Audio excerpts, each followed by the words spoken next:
Prologue. The village of Konoha or Konohagakure no Sato is one of the 5 great ninja villages in the elemental countries. Some would even say it is the strongest of the 5 great villages.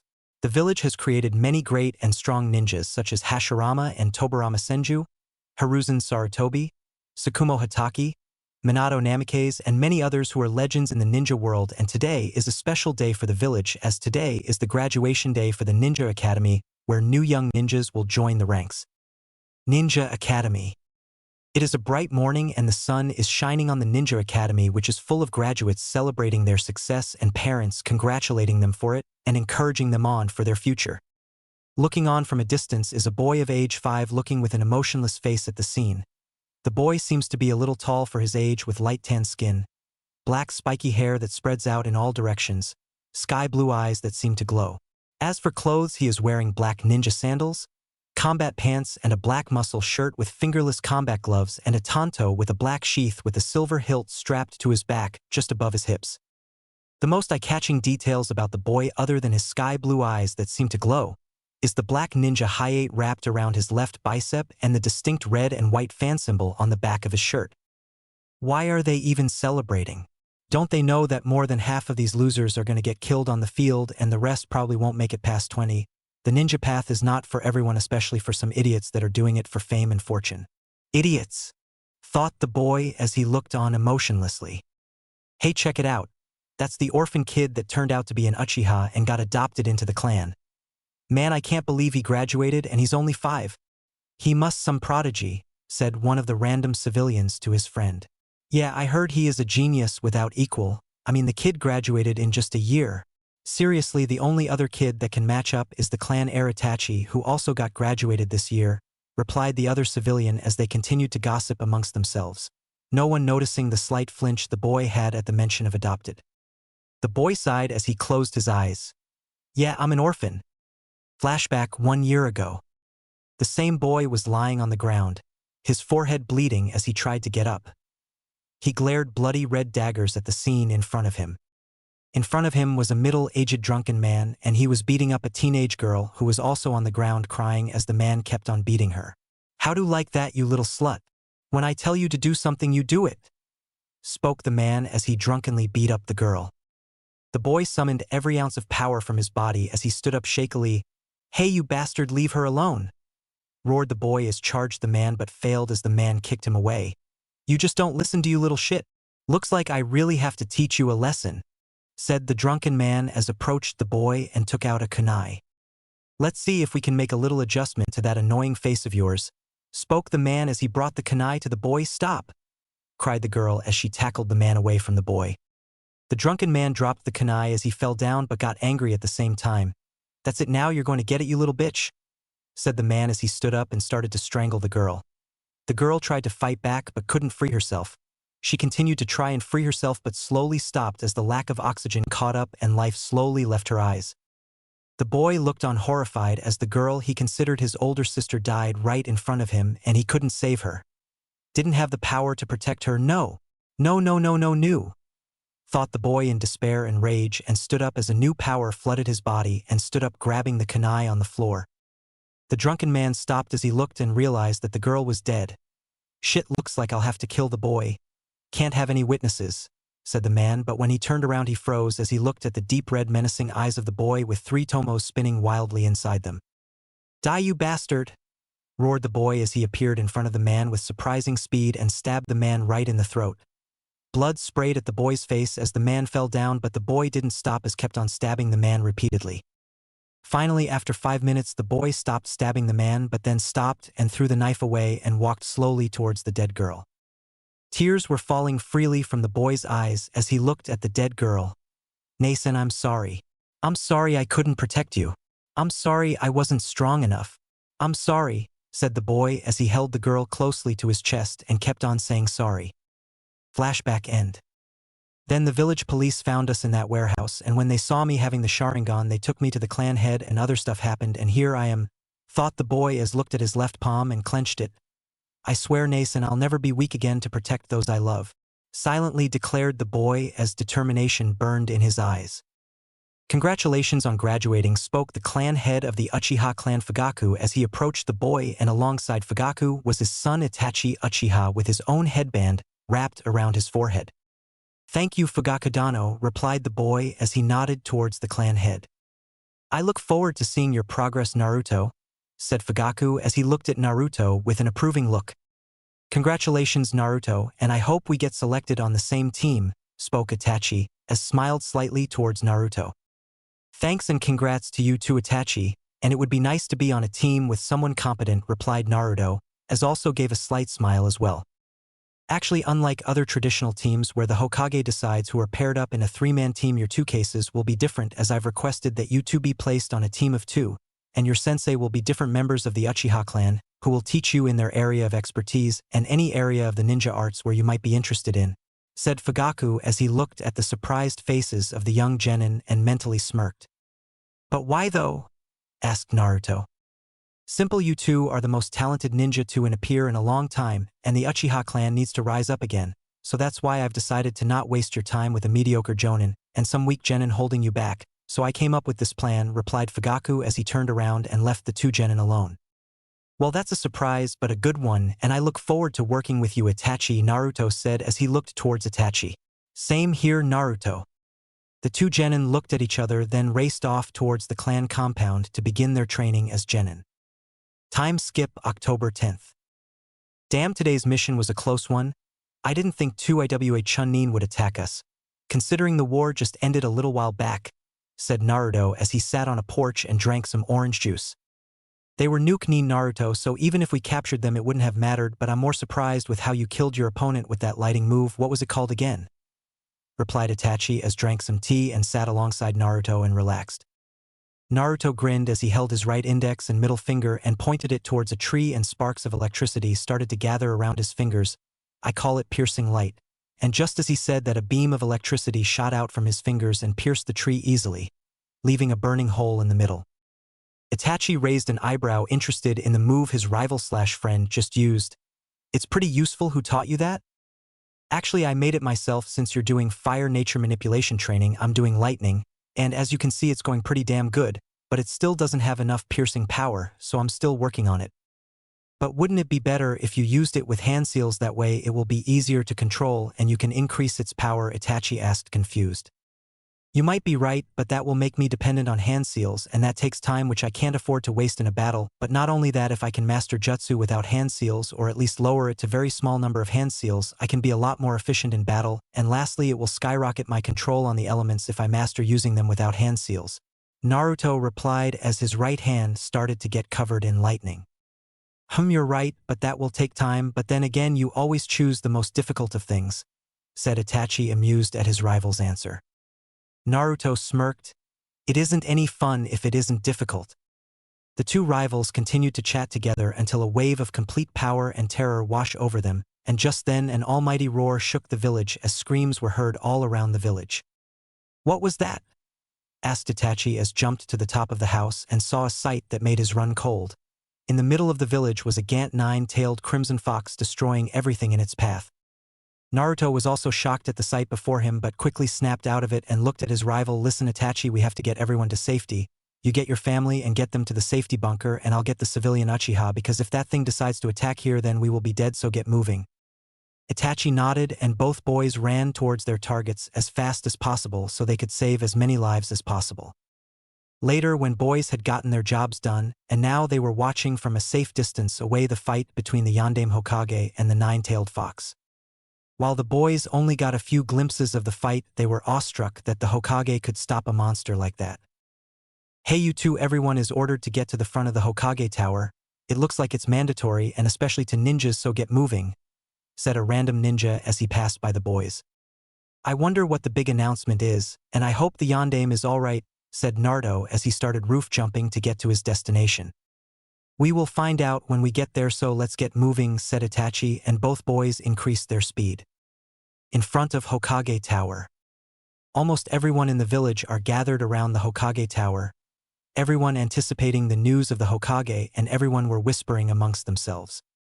On the top of the Hokage Tower came the Sandaime Hokage Hiruzen Sarutobi, and he waited a moment as everyone quieted down and waited for his announcement. People of Konoha, I have grave news, as today when the nine-tailed fox attacked our village and was defeated by the yondaime. But he had to sacrifice his life to seal the fox inside this newborn child, and his final wish was for this child to be seen as our savior, said the third Hokage, and everyone was silent for a while. No one made a sound. Until roars of murder was called to kill the child or kill the demon while it was weak or finish what the yondaime started. It kept on going until the Sandaime declared an S-rank law to keep this incident a secret from the younger generation, and if anyone broke it then they would be instantly executed without trail. Everyone kept quiet after that. No one could go against a law like that made by the Hokage. Later, both Naruto and Itachi were walking back towards the Uchiha compound, and both were silent as they processed the new information. The nine-tailed fox attacked the village. The yondaime sealed the fox inside a newborn child but sacrificed his life. The village has suffered great losses both financially and military-wise as well. Everyone hates the child that is unknowingly keeping the village safe. So what do you think about the kid that got the fox inside her? Naruto asked as almost reached the Uchiha compound, which looked fine since the fox wasn't any at all, so the compound came out unscathed through the attack. Itachi was quiet for a moment before he answered, "We owe our lives to her. I don't see why the other villagers are acting so stupidly about. They should trust the yondaime and his sealing abilities since he was famous for it after all." Naruto nodded. "Yeah. But it can't be helped, they are all blinded by their rage and sorrow for now. I just hope they get it in their heads soon that that girl isn't the fox and don't do anything stupid." "Yes, I hope so too, but I wonder what will in the future now," Itachi asked. "Things are definitely going to change," replied Naruto as he looked towards the full moon. Chapter 1. Heritage and the Chunin Exams. It has been a year after the Kyuubi attack, and the village is still recovering and is struggling to get back to how strong it once was. Ninjas have to work overtime so that the other villages and clients don't think the village has gotten weak. Hokage Tower. Inside the main meeting room of the Hokage Tower, the village council members are waiting for the Hokage to arrive. The council consists of two parts: the Shinobi Council, which consists of the clan heads. They mainly deal with shinobi matters or their own members, while the other part of the council is the Civilian Council, which consists of civilians who deal with the financial problems of the village. While in the reign of the first Hokage there weren't any councils, as he didn't find it necessary. It changed when the second Hokage decided it would be beneficial to the village but gave them very minimum power, and it also brought order to the people of the village, though that all changed in the late years of the third Hokage, where he foolishly gave the council many rights and powers which made many of them greedy and corrupt. Today the council is just a shadow of what it once was, where before the members worked so that the village may prosper, but now it's filled with corrupt power-hungry people that only want to fill their pockets. The Hokage entered the room and everyone stood up as respect for the Hokage. "All right, let's begin today's meeting. Hokage-sama, we evaluated all the mission reports and we are sad to say that the village is getting lesser missions very weak. Even though the ninja are working overtime, if this keeps up our village status will lower dramatically and one of the other villages might even attack us. We must do something to assure the might of our village to the daimyo and the other villages," spoke Shikaku Nara, who was the head of Nara clan and the war strategist for the village. The third Hokage sighed at the news. "So I've heard, Shikaku, and it seemed that making the ninjas work even harder will not help, so we must find another solution to this problem. So I ask all of you, do any of you have any ideas or suggestions?" Everyone was quiet at the question. All were thinking of finding a way out of this mess. "If I may, Hokage-sama?" asked Fugaku, and everyone looked towards him to see what he had to offer. "Yes, go ahead, Fugaku," replied the Hokage. "Hokage-sama, you said our problem is that everyone believes that our village has gotten weak due to losing many of our ninja because of the Kyuubi incident, and try as we might we cannot hide this fact either, so I believe we must show them what we lack in number we more than make up for in quality," said Fugaku, and everyone got interested in what he just said. That's an interesting proposal, but how do you plan on proving that?" asked the aged Hokage as he rubbed his chin in thought. Fugaku smirked a bit. "It's simple really. The earliest Chunin exams are being held in Kumo, I believe, and if we send two extremely powerful genin who wipe out the competition, then it will prove that Konoha has not fallen." Everyone raised an eyebrow at that, but it was Hayashi Hyuga, head of the Hyuga clan, that asked the question everyone wanted answered. "Two genin? I believe the standard is 3 genin everywhere, and who are you suggesting for the exams?" It would be my son Itachi and a member of my clan Naruto who are both prodigies without equal, and I myself have tested them and can say that they both are easily high Chunin level. Now then, if we send them and everyone sees that two genin who are only 6 years old destroy the competition, then it will be a clear message that Konoha is not to be trifled with, answered Fugaku, and everyone found the idea quite good and logical considering both the boys were famous because of them graduating so early and setting a record. That's a very interesting proposal. Very well, if everyone is in agreement, then Naruto and Itachi Uchiha will be sent off to participate in the Kumo Chunin exams, asked the Hokage after some thought, and everyone readily agreed since there weren't any better solutions. Alright then, Fugaku, you have 1 month time to prepare the boys for the exams because then they will have to go to Kumo for the exams, so use your time wisely and good luck, said the Hokage as Fugaku nodded, and everyone began to leave since they were dismissed. Uchiha Compound Training Grounds. Naruto and Itachi were both sparring using only taijutsu and were at it for quite some time now. From a distance, anyone who is an expert in taijutsu will be able to tell the type of style both the boys were using. While Itachi's style looks like it was based on speed and quick precision hits and blocks, Naruto's was far different as it was made for balance and speed and power and made to attack all vital points on the upper body with deadly accuracy and power while dodging or deflecting any blows to his own body. The boys continued on till they were interrupted by Itachi's father. The Chunin exams? Are you sure we are ready, Fugaku-dano? Asked Naruto. Yes, I do. I was right when I got you two to be taught by fellow Uchiha, and your skill have greatly improved in all the ninja arts, but now you must both choose a specific training you want to get better in, as you only have a month, and I believe it would be better if you had a trump card for the exams just in case, said Fugaku, and he waited as both the boys thought over it. Father, while I know that I haven't mastered the fire element yet, I would like to work on my water affinity, so that I would have a backup element in case someone manages to counter my fire jutsu, finally answered Itachi after minutes of thinking. Fugaku nodded and looked towards Naruto. Will you be working on a different element as well? Naruto shook his head. No, I'm confident I can survive with my lightning and fire jutsu, but what I want to work on is my kinjutsu, since I haven't had enough time to get to an acceptable level, and it would be helpful if I can work with a kinjutsu specialist. Fugaku nodded. You both have made smart choices, so I will arrange for instructors for the both of you, and you will begin your training immediately. Time skip. A month had passed quickly and Naruto and Itachi had trained non-stop in that time. After they were done, they traveled to Kumo with an ANBU just in case they have to fight anyone out of their league. Finally, after traveling for days, the two young Uchiha arrived at Kumogakure no Sato, and they had to admit it was a very impressive village which was situated in the mountains. After they entered the village and got through security and identification checks, they made their way to the designated building for the first part of the exam.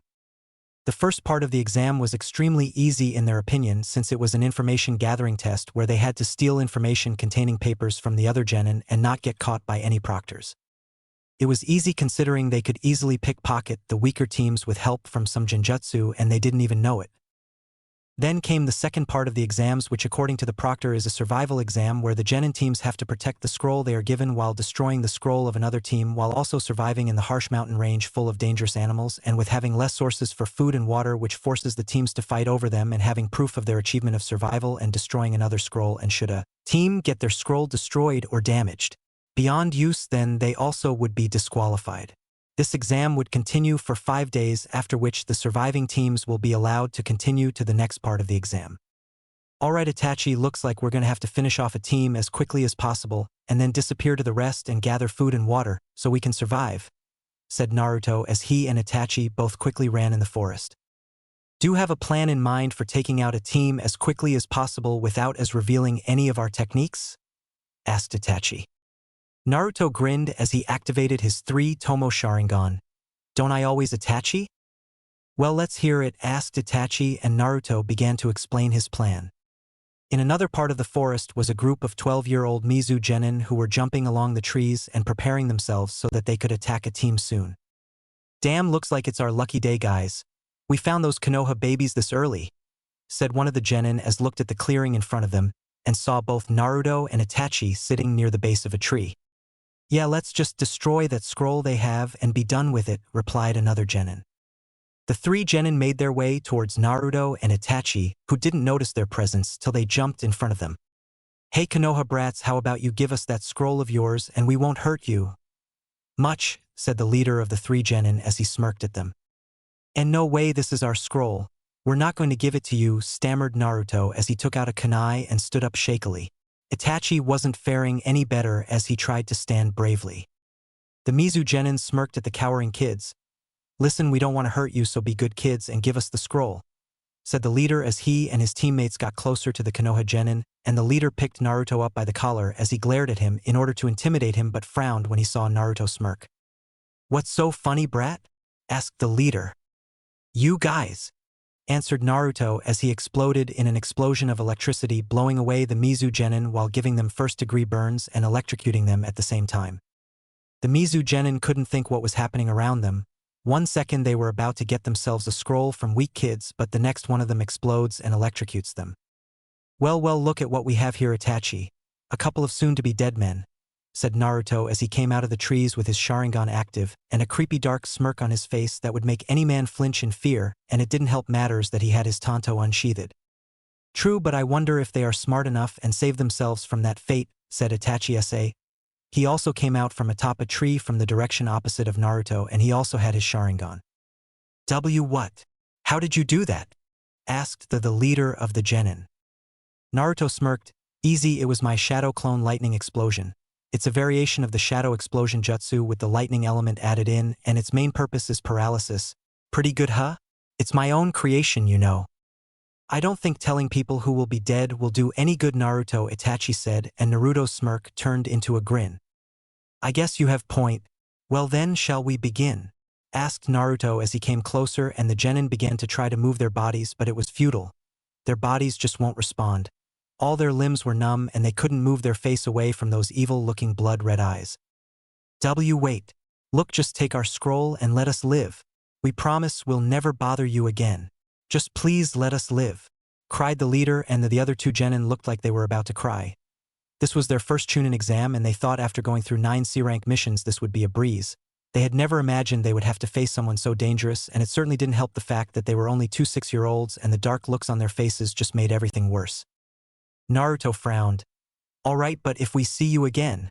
Then his face positively gained a murderous look, and the killing intent he was releasing was like dropping 20 pounds on their heads. "I'll break you."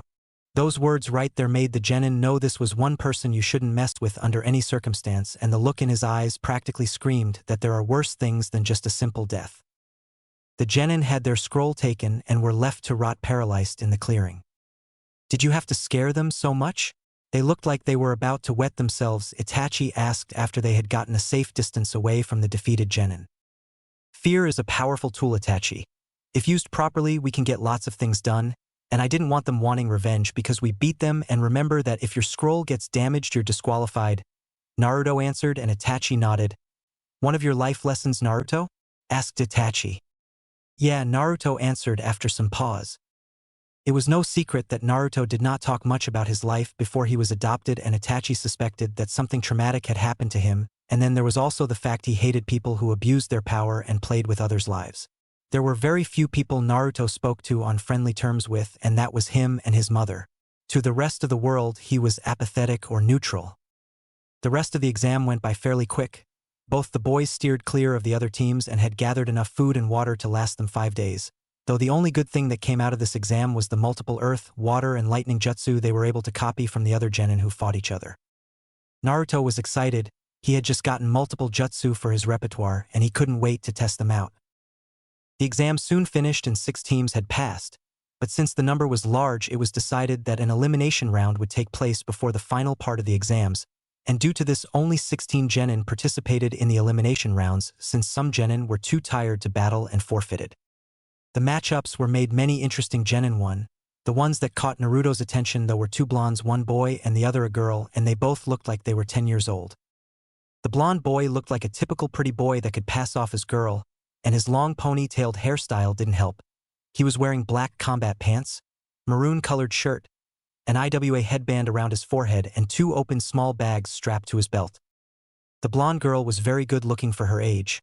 Her figure showed she trained a lot, and she was wearing black pants, a long-sleeved blue shirt with a gray vest, and kept her hair in a ponytail with a Kumo headband around her forehead. They both had won their matches quite easily. The blonde boy, whose name was Deidara, won his match by using exploding clay and making them into spiders and surrounding his opponent and forcing to surrender unless they wanted to be added to his art. Needless to say, his opponent quickly surrendered. The blonde girl named Yujito Ni also had an interesting match. She pretty much overpowered her opponent with great speed and fire jutsu. Lastly, Itachi finished his match off by putting his opponent in a genjutsu via Sharingan and won. The screen for the matches flickered again, and it showed Naruto v/S Darui. "Alright Genin, get to the arena and begin," said the proctor, and Naruto got ready to face his opponent, who was a Kumo Genin. His opponent was also only 10 years old, wearing the traditional Kumo outfit consisting of black pants, black undershirt with a gray vest with gray ninja sandals. He had blonde hair and dark brown eyes. "Alright, begin," yelled the proctor, and both the Genins stood ready, sizing each other up. Either wasn't making a move until Naruto started off by throwing shuriken at Darui. Darui easily dodged by jumping to the side, but had to curse as his opponent had started going through hand seals. "Lightning release, electric bullet," said Naruto as he shot a ball of lightning from his mouth, but was surprised to see that his jutsu got intercepted by the same attack and got overpowered by it, and Naruto had to jump away to avoid getting hit by the jutsu.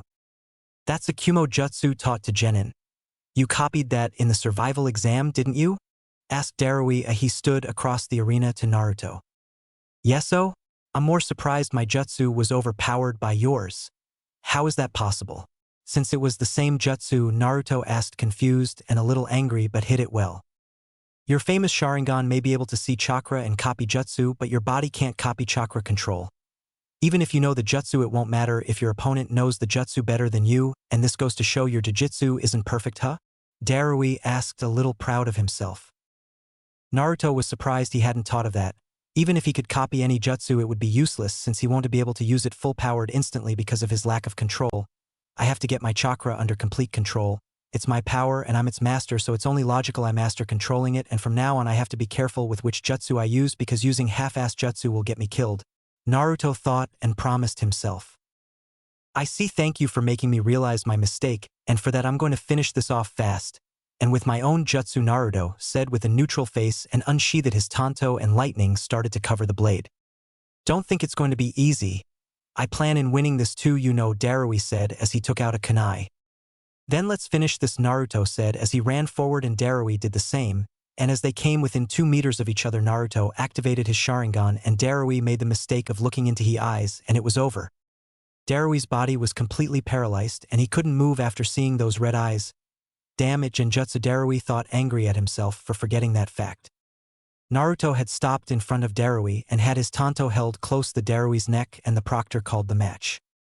"Don't be disappointed that you lost. You were a lot better than the other genin in the exams, and I'm sure you can get promoted if you try again next year," Naruto said as he walked away, never noticing Darui smiling. "Damn, that is one cool kid," said the third Raikage as he saw the fight. After the elimination matches were done, and the Raikage gave a speech about the true purpose of the Chunin exams, which Naruto thought was pretty stupid. The final round matches were decided. First round, Naruto v/S Deidara. Second round, Yujito v/S Ikki. Third round, Yuki v/S Fusei. Fourth round, Itachi v/S Sora.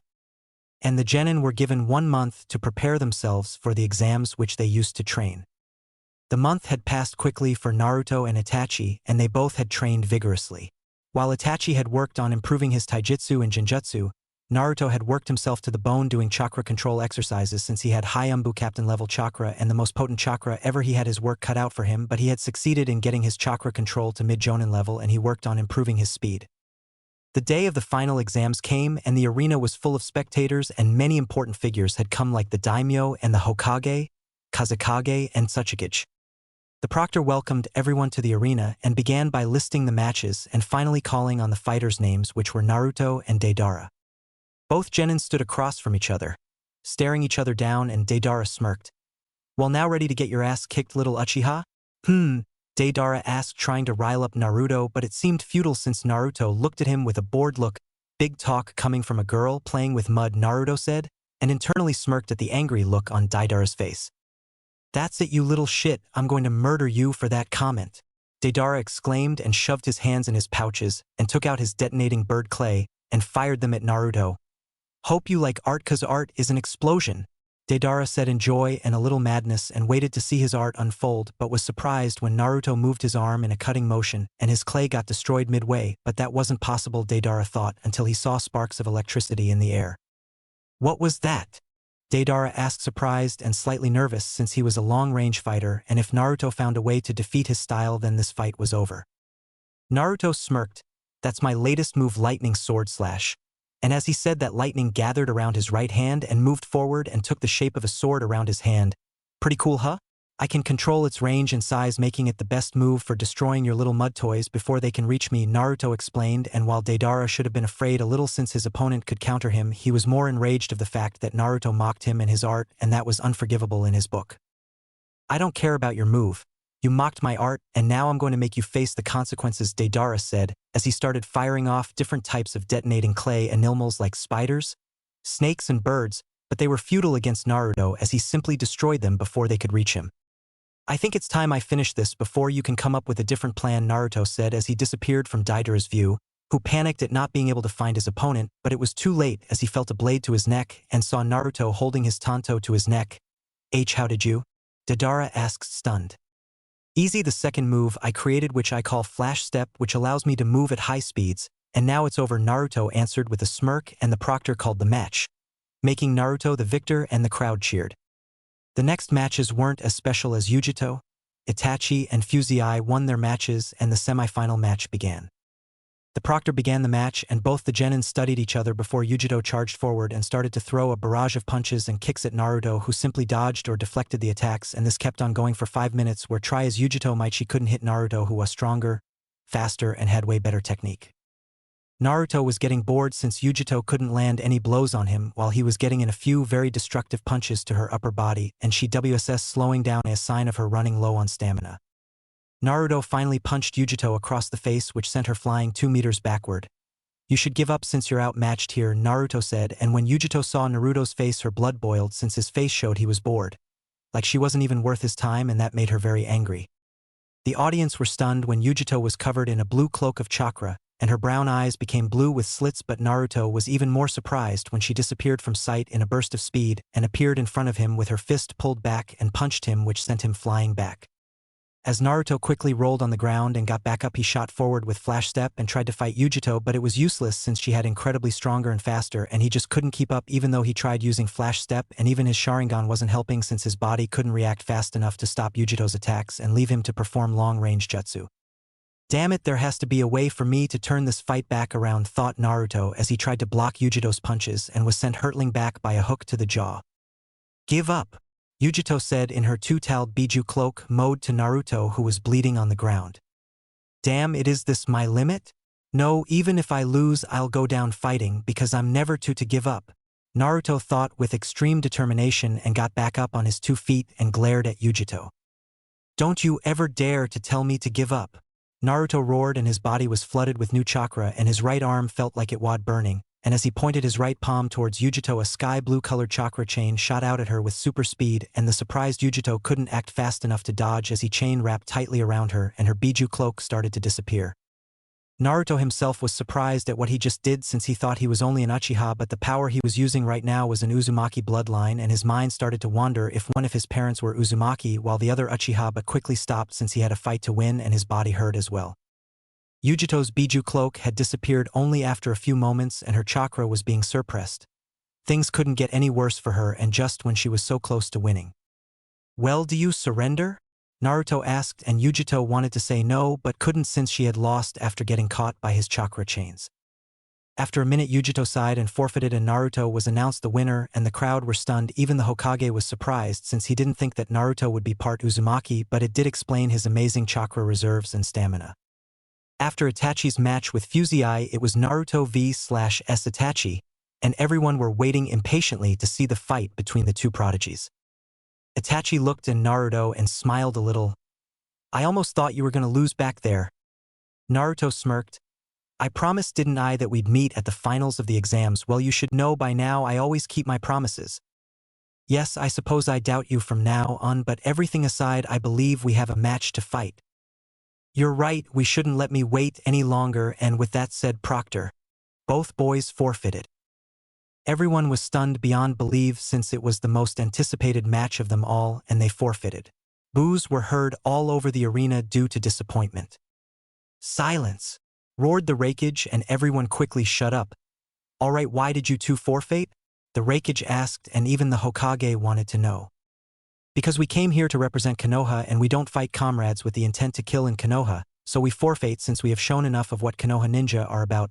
Both boys answered together and the Raikage and Daimyo's respect to Konoha grew, and the third Hokage skilled at young genin. "Looks like the will of fire burns strongly inside their hearts and they have certainly earned their Chunin rank," thought the third. As for the crowd, they erupted in cheers and applause for the genin with such great camaraderie and skill. "Well, looks like we're also getting the youngest Chunin title added to our names," Itachi said with amusement in his voice. "And this is just the beginning." Chapter 2. Sealing, Perverts and Ninja Quirks. "Cough, cough. Damn stupid seals," said Naruto as he tried to breathe normally due to the smoke caused by the seal malfunctioning, thus exploding in his face, though he was lucky it wasn't a strong one. 6 months have passed since the Chunin exams, and now the 7-year-old Naruto Uchiha, who found out is also an Uzumaki, is working on mastering the sealing arts. "I take it that was another failure?" asked Itachi as he entered Naruto's apartment through the window and had an amused expression on his usually emotionless face, and he looked around the living room. The apartment was in the Uchiha district and was fairly big for a 2-bedroom apartment with a medium-sized kitchen, 2 well-equipped bathrooms, and a decent-sized living room with convenient and comfortable furniture. The apartment was given to Naruto by Fugaku when he graduated the academy, while usually orphaned or poor members of the clan got modest housing. Naruto was a special case since he was a prodigy and the clan wanted him to be comfortable, so they got him the best apartment they could get him. Though now the living room was a complete mess and the room was full of smoke. "No shit. What the hell did you think it was?" asked Naruto, a little irritated at the fact he kept on messing up his new resistance seals. "I don't know, perhaps you finally found your ninja quirk," Itachi replied, amused at his rival's predicament. "Seriously? You seriously think I have a fetish for blowing myself up now?" Naruto asked, irritated at the amused face Itachi was making. Now, no need to get angry, Naruto, and besides, lots of ninjas have weird quirks, like the Sannin, for example, who are famous for either being a pervert, a drunk, or a mad scientist, though I suppose it comes with the power since, as they say, power and madness come hand in hand, though it's up to us what kind of madness or quirk we get, Itachi replied slyly. Naruto smirked. "Like your quirk is collecting cat paw prints?" Itachi had a surprised expression for a second before it vanished and got replaced with an irritated one. "May I ask how you found that out?" "I was talking a stroll around the district when I saw you with Shursui doing something, and I got curious since you don't spend much time with him, and later I saw you guys taking cat paw prints." "Seriously, Itachi?" Naruto asked with a grin and mentally praised himself for being able to make Itachi embarrassed. Itachi coughed to compose himself. "Well, moving along, looks like you can't really improve in Fuinjutsu without a proper teacher or books, and since the clan is limited on the subject, I suggest on convincing Jiraiya of the Sannin to teach you, since he is the only seal master left in Konoha after all," Itachi advised helpfully, and Naruto sighed as he thought over his options, since he couldn't find books on the subject and working by himself wasn't getting him any good results. He will need a proper teacher if he wants to master the art, and Jiraiya is the only person who can help him. "Looks like I'm going Sannin hunting. Well, any advice on finding the guy since he travels a lot, or how to convince him?" Naruto asked as looked at Itachi. "Well, you could ask the third Hokage to give you a mission with Jiraiya, and you can convince him on the way." Thanks Itachi, I think I'll do that," said Naruto as he prepared himself to leave for the Hokage Tower. Hokage Tower. Hiruzen Sarutobi sighed as he looked at the young ninja in front of him. "So you want to learn Fuinjutsu from Jiraiya, and in order to do that you want to go on the next mission he goes on with him?" Naruto merely nodded. "Yes, Hokage-dano, I do, since it's only right I master the art that my clan was famous for." The third Hokage nodded. "Well, that's true, and from your mission's record I guess, you can go on an A-rank mission now, but I doubt Jiraiya will teach you, since he's very adamant about not having any more students after the fourth Hokage died." Naruto, however, didn't falter. "He doesn't has to take me as his apprentice, but only teach me Fuinjutsu, Hokage-dano." "Well, you can convince him of that yourself. Anyways, I'll reserve you for when he comes back, so don't take any missions, and when he comes back you can leave for the mission." Naruto nodded stoically and excused himself, but on the inside he was very excited since he couldn't wait to start mastering Fuinjutsu. 1 week later. Naruto is waiting at the entrance of the main village gate with his ninja gear and is waiting patiently and leaning on a wall casually. He had gotten the news that Jiraiya was back and his mission was given to him, which was to spy on one of the important food merchants of Konoha who was suspected of betrayal and find out if he's planning on betraying Konoha or worse, allying with another hidden village. It was a simple but important mission since if the merchant wasn't going to betray them then it was fine, but if he does then his life would be forfeit since if he sides with another village secretly and later sends poisoned or tampered food then the village would suffer, which wasn't acceptable.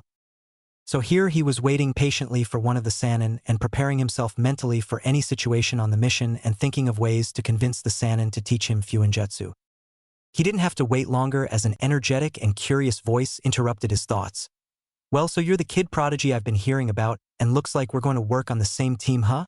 asked Jiraiya as he looked at Naruto and silently observed him. The kid looks like he trains hard and the look on his face tells me he's killed before so he won't be a hindrance and it looks like the rumors were true he isn't arrogant or a show-off like the rest of his clan and that just gets him on my okay book," though Jiraiya appraisingly of the young Chunin.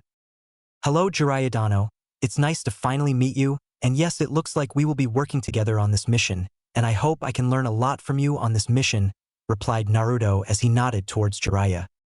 "Damn, I wish all kids were this respectful," thought Jiraiya as he smiled at the polite Chunin. "Well, that's good to hear, and I've also heard you were looking for me to teach you Fuinjutsu. Is that right?" asked Jiraiya as he looked at Naruto and waited for his response.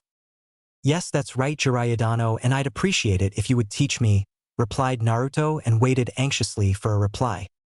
Jiraiya sighed. "Look kid, as great a prodigy and polite kid you are, I just don't want to have another apprentice right now." Naruto sighed at the reply. "I understand Jiraiya Dano, but you don't have to make me your apprentice. I just want to learn Fuinjutsu from you, and if you don't have the time for that, then please I request you to at least lend me some books or advice you might have," Naruto pleaded, and Jiraiya raised an eyebrow at the request, since most Uchiha, even the most modest, won't lower themselves to plead anyone. "Well damn kid, why do you even want to learn Fuinjutsu?" Jiraiya asked, perplexed at the young boy.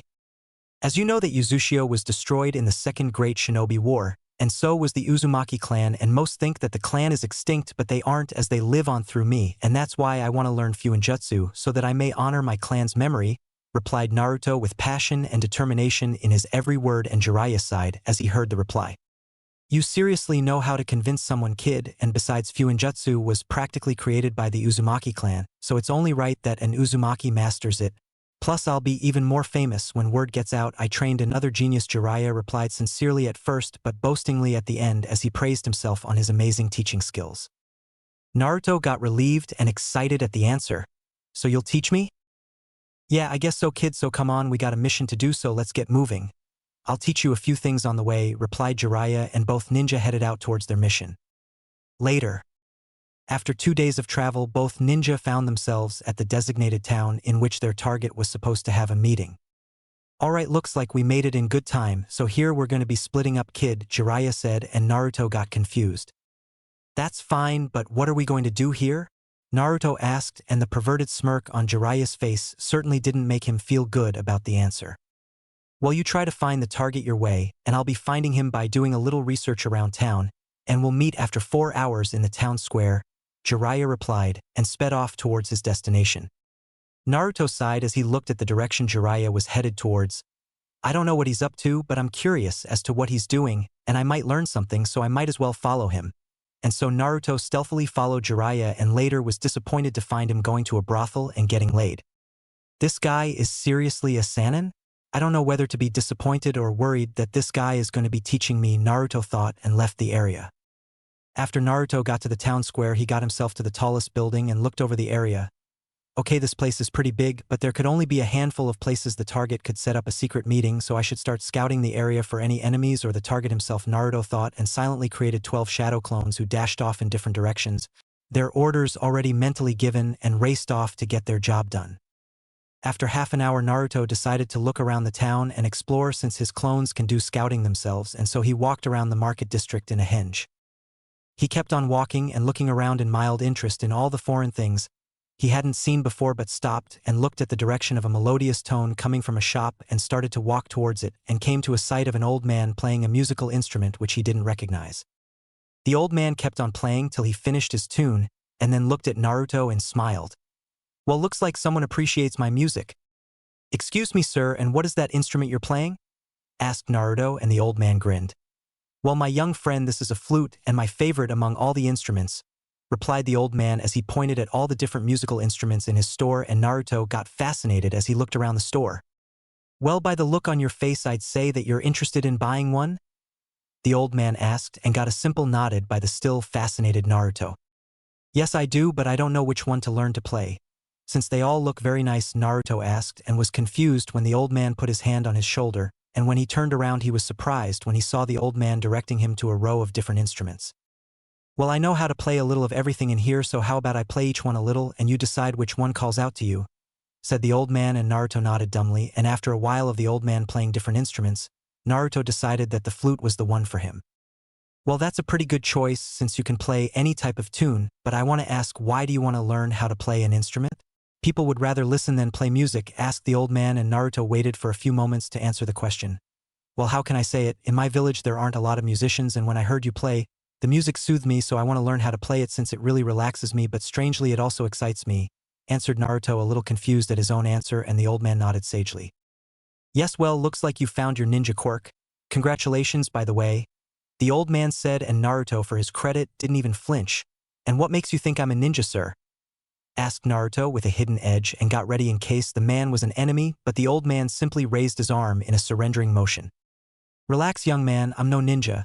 I just know this because I've met many ninja in my time and they've told me about their stories, and believe me, I know a ninja quirk when I see one, but I have to say yours is relatively normal compared to the others." The old man and Naruto relaxed a little but still kept his guard up. "Well, alright, then I'll buy this and be on my way, and you didn't see me. Got it, old man?" asked Naruto with an edge to his voice, and the old man simply smiled. "Well, alright then. That will be 5,000 Ryo, and I'll give you an instruction manual so you can start learning soon for free." And so Naruto got his flute, book, and left the area. Later, after Naruto got to a secluded area, he started reading his book, since his shadow clones were still scouting, and he could catch a break. "So playing flute for dummies, huh?" After a few hours his shadow clones dispersed themselves and he got the memories and smirked. It looked like his clones found the merchant and followed him to the meeting area, and it was about to start in an hour, and it was more than enough time to get Jiraiya and head over there. After finding Jiraiya and telling him that he had found the target and the meeting area, he mentally smirked at the surprised and approving look Jiraiya gave him. "So looks like the meeting is about to begin," Naruto said to Jiraiya as they both hid in the shadows and couldn't be detected thanks to Jiraiya's camouflage jutsu. "Yeah, but let's hope this guy doesn't break the contract with Konoha or else we'll have to kill him," Jiraiya said, and Naruto sighed, since he never understood why people were so greedy and power-hungry when they didn't need it. After the meeting started and went underway, Naruto was disappointed to see that the merchant decided to side with IWA and would send tampered goods to Konoha, and just for money. Didn't he think of his actions? Wouldn't hundreds if not thousands of people die or suffer because of his greed, and for what? Some money? It all disgusted Naruto that this world was so corrupted, but he sighed and decided to end the mission by impaling the man with his lightning spear. The man's bodyguards were quickly taken care of by Jiraiya, but the 4 men from IWA used the opportunity to get away from the area, but Naruto and Jiraiya gave chase, and on the way decided to take the fight to outside the town since civilians could get injured in the crossfire. Forest outside of town. The chase ended after the IWA Jonin were forced to engage Jiraiya in the forest outside of the town. There were 4 Jonin and 3 of them charged and engaged Jiraiya, while the other decided to take out Naruto but was surprised when Naruto could match and keep up with him. "Looks like you have some skill for a brat, but I have to help my friends fight the Sannin, so I'll be ending this fight," said the IWA Jonin as he took out a katana from his back and charged Naruto with the intent to decapitate him, but failed when his katana was blocked with Naruto's tanto. The Jonin quickly moved back and charged again, and his attacks were met with fierce counters which left very little openings and almost cut him multiple times. "Damn it! I don't have enough time. Alright brat, let's see if you can match me now," said the irritated Jonin as he shouted Kai, and then disappeared in a burst of speed. Naruto was surprised to see the man's speed increase dramatically, but was even more surprised that even his flash step couldn't help him get back the edge in the fight, and was forced to use his Sharingan to not get his head cut off. Oh, so you're from the Uchiha clan, huh? Well, even your eyes can't save you from my superior speed, kid. The man boasted, and Naruto mentally cursed his luck that he couldn't make his resistance seals before the mission, and now it was costing him. I have to make some distance between us and make up a plan, Naruto taught as he stepped a good step away from the man and went through hand seals and shot out his jutsu lightning release.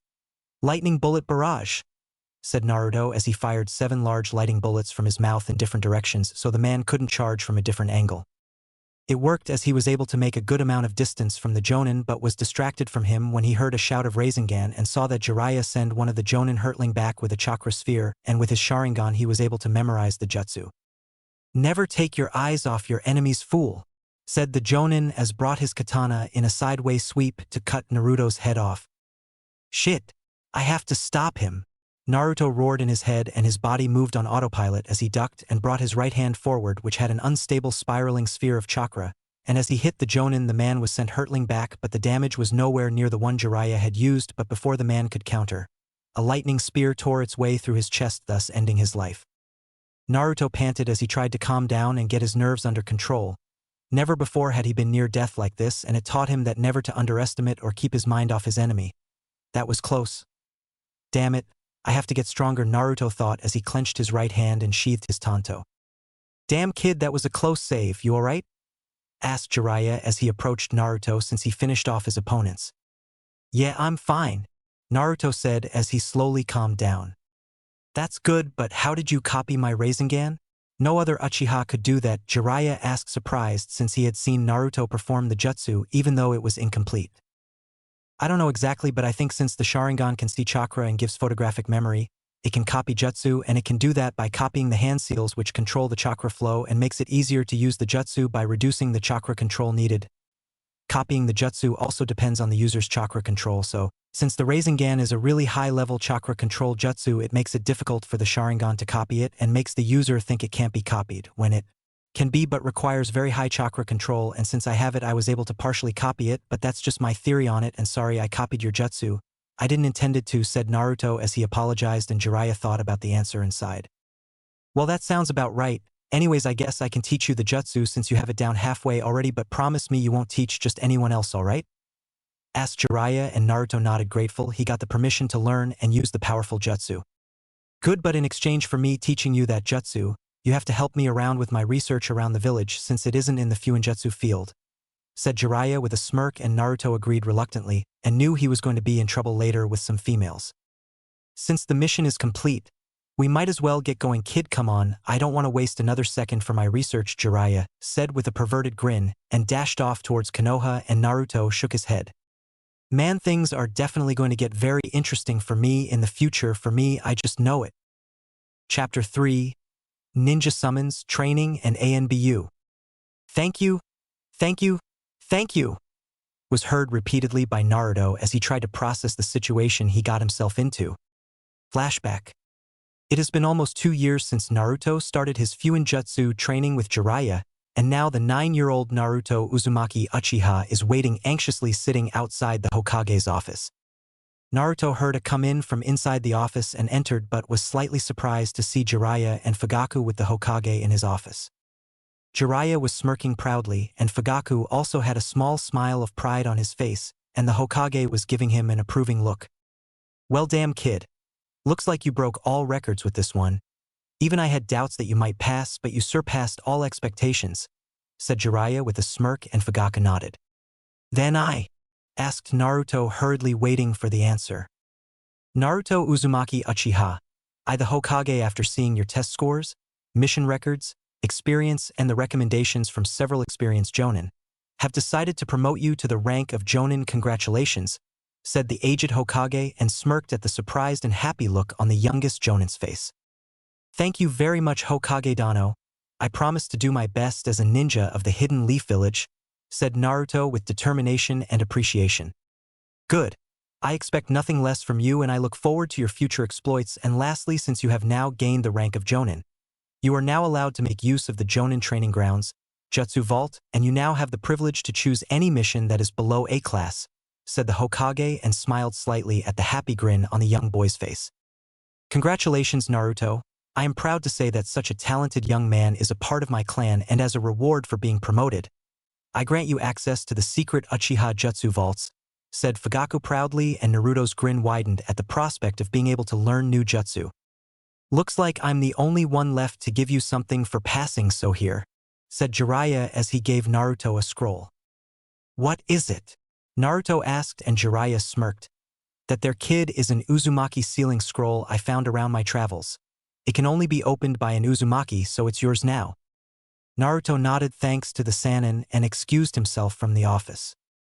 Later, after a while of walking around the village, Naruto heard some shouts from one of the nearby training grounds and decided to see what the cause was and came to a sight that disgusted him. The training grounds around the village were mostly forests and full of trees, so it was no surprise that a lot of animals lived there, but that aside civilians weren't allowed in the training grounds since it was reserved only for ninja. But there in the clearing of the training field was a group of about 7 civilians kicking around a golden fox with twin tails around. Keep on kicking this QB spawn, guys. Come on, we have to make sure it doesn't live another day, said one of the civilians, and the others readily agreed and kept on beating up the bloodied animal around. The civilians were about to continue until a force that felt like 15 pounds was just dropped on their heads, and a feeling of dread and despair washed over them. Images of their deaths in multiple painful ways was played in their eyes, and when they turned around they were met with blood-red eyes with 3 tomo spinning wildly in them. Get lost, said Naruto ominously, and the civilians ran like their asses were on fire. Naruto sighed and closed his eyes and slowly walked towards the injured fox. The fox whimpered and tried uselessly to get away from Naruto but failed, and Naruto slowly knelt down to the fox. Look, I know you just got hurt by humans and don't want to trust me, but please do, because I don't mean you any harm and I'm going to heal your wounds. As he said that, he went through a few hand seals and his hands started to glow with green chakra, and as he brought his hands over the wounds, they started to heal, and after 10 minutes all the wounds on the fox were healed. The small fox was very surprised by the kind human's actions, and after Naruto was done, it looked at him and saw him smile. They're all done. I know humans just hurt you, but I hope you don't hate all of us because of just a few retarded ones. And the fox's eyes grew wide a little at the words of the kind human. Well, all right then, you should probably get going now, Naruto said, but was surprised when the fox jumped at him and started saying thank you repeatedly. Flashback end. Naruto was confused since he had never met any talking animals before. Sure, he heard about talking ninja summons, but meeting one was very different. Yeah, it's fine, so do you mind getting off me? Asked Naruto, and the small fox slowly climbed down and rubbed the back of its head with its tail. Hee, sorry about that, it's just that I thought I was a goner back there and then you came and saved me, so I'm really grateful since I didn't want to die on my first visit here. Even though I kinda sneaked off, said the fox sheepishly, and Naruto's sweat dropped. Do you mind telling me who and what exactly you are? Naruto asked, and the fox puffed up its chest. My name is Hitomi and I'm a kitsune yokai, said the fox with pride, and Naruto raised an eyebrow in interest. And what is a kitsune yokai? Well, my clan is a class of demons that resembles foxes, and we are very strong physically and have high aptitude for illusions and magic, the fox explained, and Naruto was confused at the magic part. Magic? Do you mind explaining that to me? Well, it's sort of similar to what ninjas use like chakra, but we only use spiritual energy, which makes it easier to control and versatile, but it's less potent compared to chakra, Hitomi explained. What do you mean by less potent? Basically, if you make a fireball from chakra and one from just spiritual energy and fire them at each other, then the chakra one wins because it's a lot more potent, got it? Hitomi asked, and Naruto nodded. That's pretty interesting. Well, anyways, that aside, why are you here in the first place? And you said something about sneaking off. Hitomi rubbed the back of her head sheepishly with her tails and answered, Well, my kind, or rather yokai in general, aren't allowed to come here. But I was curious, so I kind of sneaked off to see what this place is like. Hitomi explained, and sweat dropped when she saw Naruto staring at her pointedly. My kind is very curious, you know. Naruto sighed. That's fine, but you should have taken someone strong with you to protect you. If it wasn't for me, then you could have died. Hitomi huffed in annoyance. Excuse me, but I'm pretty strong, just so you know. The only reason those pathetic people could beat me up was because I was exhausted after using my magic to open a portal here. A portal? Well, it's sort of like the summoning thing you ninjas do, but without the smoke. Basically, we find a place we want to go to, so we use our magic to teleport us there. It's a little more complicated than that, but that's the basic idea of it, Hitomi explained, and Naruto decided to ask about the portal later. Bye for now. Okay, so why are yokai not allowed in the elemental nations? I don't know the whole history of it, but it's something of an agreement between all yokai that, without a contract between specific humans and yokai, we aren't allowed to come here. Right now the yokai I know of that have contracts with humans are the toad, snake and slug yokai, though they are pretty low class, and the summoning contract is how they are summoned, by the way. Wait, so you're telling me that the ninja summons the Sannin have are yokai, and that they are low class? I don't know who the Sannin are, but if you're talking about those talking giant toads and the other two, then yeah, we are on the same page. Okay, so what now? Asked Naruto after a moment of silence so he could process the information he was given. I know that you saved me and all, but I'd really appreciate it if you show around your village a little, since I've never seen a human one before, and all this trip would be useless if I don't even see any good places, Hitomi requested, and Naruto decided to help the fox. Later, after giving Hitomi the tour of the village while keeping to the rooftops, since the village populace had a real dislike for foxes, Naruto decided to take a break in one of the empty parks. Wow, I didn't think a human village would be like this.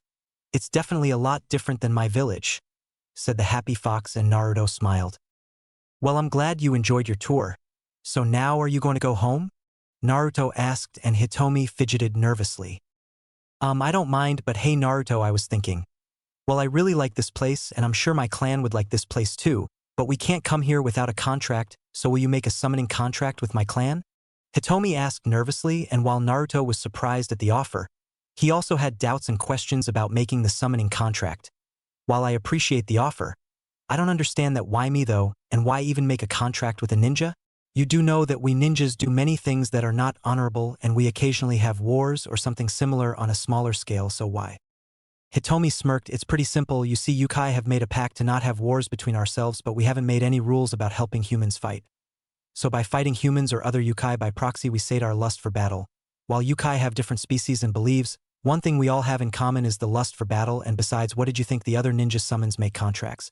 We don't do it just out of being nice, finished Hitomi with a bloodthirsty grin, and Naruto's sweat dropped.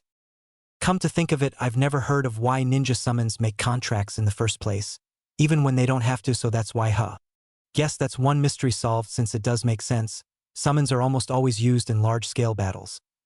All of this aside, I need to think of the pros and cons of this contract. If I make the contract, then I get fox summons, and I might even get special jutsu or knowledge they might have, but the cons are that a lot of people in Konoha will be scared of me of having fox summons because of QB if words gets out, and other villages might target me for my contract. But in the end, I guess it's worth, so might as well make the contract, thought Naruto seriously, and made his decision and agreed to the contract. Great. But there is a slight complication though, Hitomi said, and Naruto got curious. And what would that be? Naruto asked, and Hitomi laughed a bit awkwardly. Well, you kinda have to make the clan head accept you as our summoner, and well, she isn't very easy to impress. Okay, so will I have to pass a test? More like she will stare at you for a minute and decide whether you're worth her time or not. Okay, I think I can handle that, Naruto said, a bit confused as to how the clan head would test him by just staring at him, but shrugged it off since he guessed yokai had different ways than humans. Alright, that's the spirit. Now, since I now have enough Yuki to send a signal to my mom, she can come here and test you, Hitomi said energetically, and started to use her Yuki, and it was a visible violet color, and a Yuki-made seal appeared beneath her paws for a few seconds before it vanished, and a minute of silence later, a puff of smoke formed, and when it dissipated, a six-tailed golden fox 3 times the size of a tiger appeared and glared at Naruto and Hitomi. Now then, Hitomi, will you tell me where did you run off to, and who is this human? Asked the giant fox with a tone that meant complete business, and Naruto found himself being nervous a little. Well, it's a long story, Mom, Hitomi said awkwardly. I have time, so explain yourself, answered the fox, and Hitomi explained her situation of how she came to the human realm and how she was attacked by dumb humans, but Naruto quickly saved and healed her and gave her a tour of his village as well, and after she was finished she got scolded for a good 15 minutes on her stupidity, and that she will never get to visit again as she ever did it again. And after the fox was done lecturing Hitomi, she turned her attention at Naruto. First of all, I want to thank you for saving my daughter, and secondly, I will introduce myself. I am Hikari, clan head of the Kitsune clan, Hikari said in a regal manner fit only for royalty. Think nothing of it, Hikari Dano, Naruto replied respectfully, and Hikari smirked a bit at his polite but confident voice. It was very rare to find a human that didn't piss their pants or stutter in front of her, and that was something. Now then, Hitomi here tells me you want to make a summoning contract with our clan? Yes. I would greatly appreciate it if you would make me your summoner, Naruto said with determination, and Hikari smiled a bit at his attitude. Well, let's see if you're worthy or not, Hikari said, and as she narrowed her eyes at Naruto, and Naruto himself felt as if she was staring at his soul but didn't show any fear. After a minute, Hikari asked, "Alright, flare your chakra a little."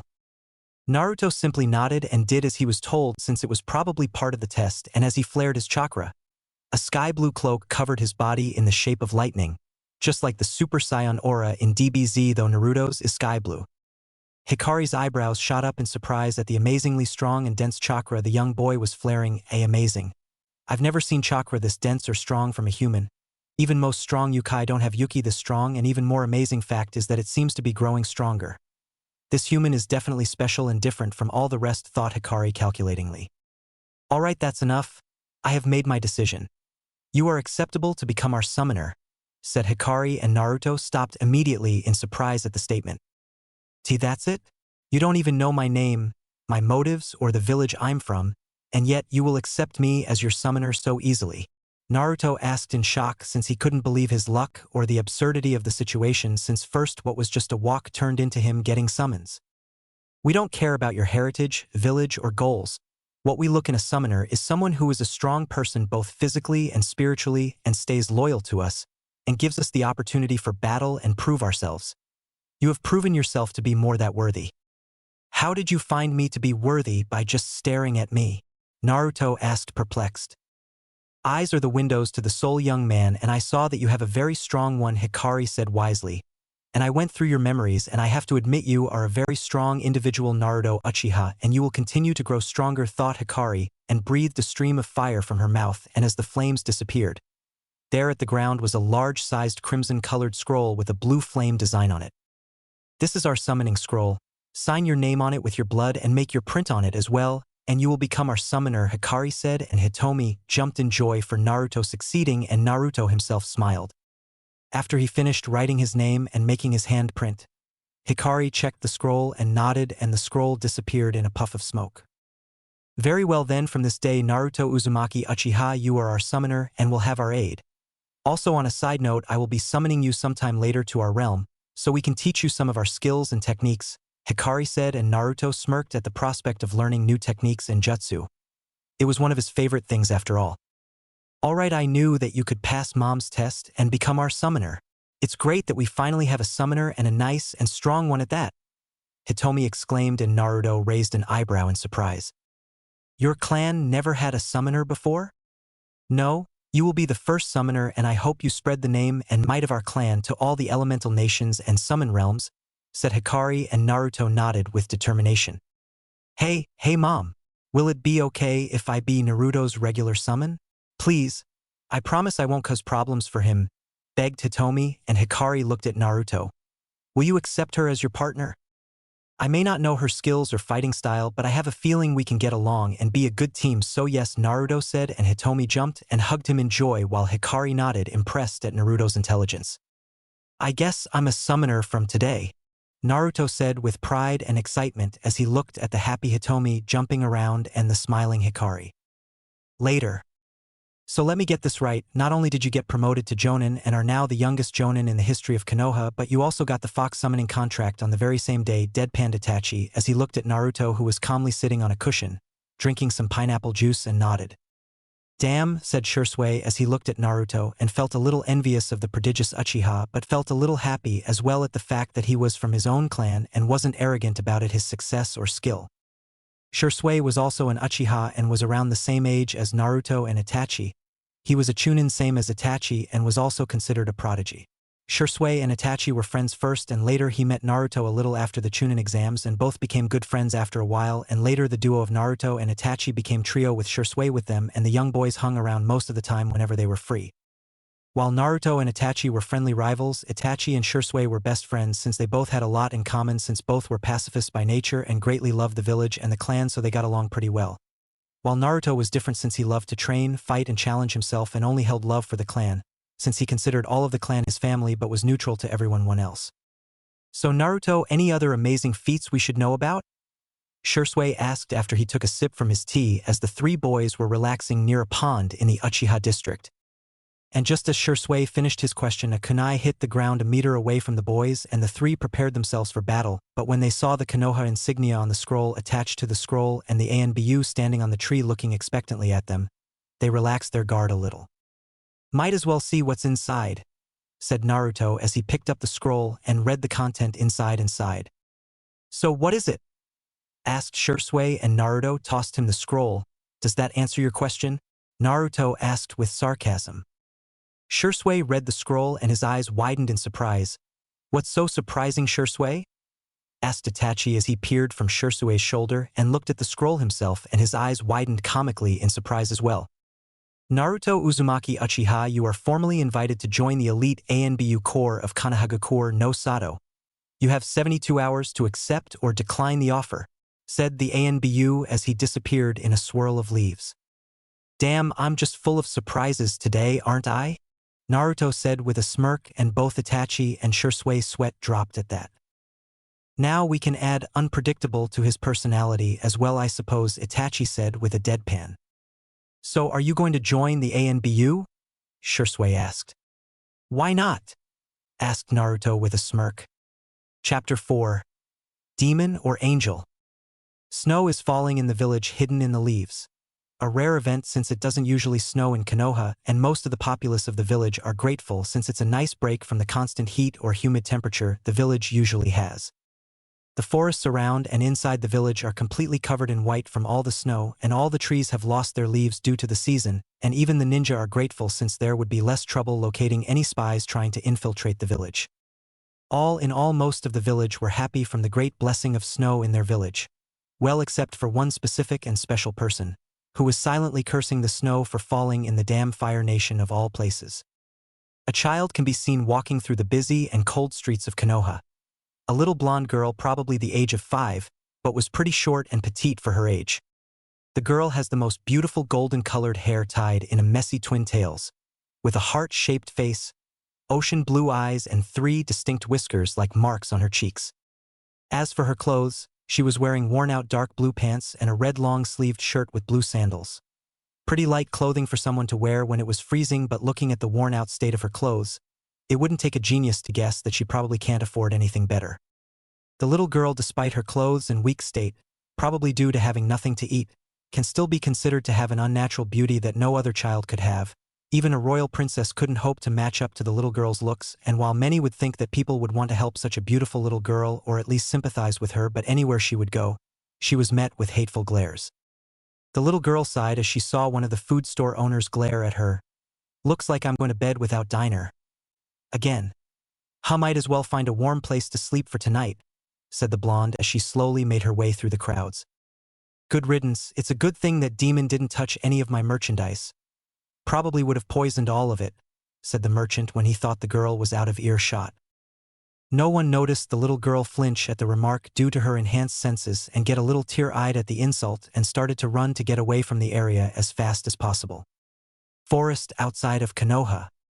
Jumping from branch to branch of trees in a complete Konoha ANBU uniform is a young man with spiky raven black hair. Naruto's hair looks same as Shippuden, except he doesn't wear the headband on his forehead, so his bangs on front fall down. He is 5 feet and 3 inches tall with a body that can clearly be seen that is built for balance and speed and power. Naruto's body looks the same as Gohan in the Cell games, which is pretty badass for a 9-year-old. His face is hidden by a fox mask, and the only difference in his uniform from the other ANBU is the tanto sheathed on his back just above his weapon pouches. His posture and movement shows that he's moving casually without much effort, but to anyone else's eyes, he's nothing but a blur that can easily be missed.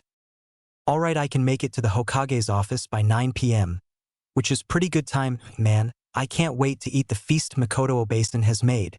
There won't be any left for Itachi or Shursui by the time I'm done, and the look on their faces will be priceless," thought Naruto with a smirk, and his mouth watered a little at the thought of the delicious food.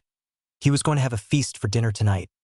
It has been 2 years since Naruto's promotion to Jonin, his joining of ANBU, and him getting the fox summoning contract. While Naruto changed greatly physically, now having a body of an Adonis according to Makoto, but his greatest change would be in his skill set.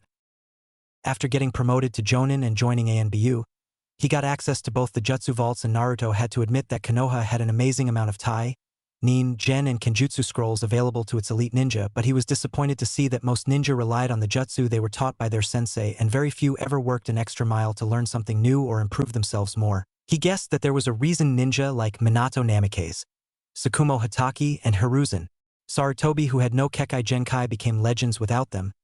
They used every resource they had to improve themselves beyond their limits and learned everything that they could get their hands on and never stopped improving themselves. Sadly, most ninja, when they reach the rank of Jonin, stop improving themselves, thinking that they're on top of the food chain and only train to keep themselves in shape, which is probably the reason why there aren't many S-rank ninjas.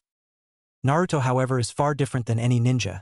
Using his Sharingan and Uzumaki heritage to the fullest, he got himself to almost Kage level in Taijutsu, Ninjutsu, Genjutsu, Kenjutsu, and became a master in the sealing arts, which still shocks Jiraiya to this day at the rate he mastered the art, which was faster than even the famous Minato Namikaze. He got himself to ANBU level in the other arts like medical, stealth, espionage, sensing. All in all, he was pretty proud of himself for getting to his level at the age of 11 and promised himself to keep on improving. Alright, need to speed up if I want to get done with this mission.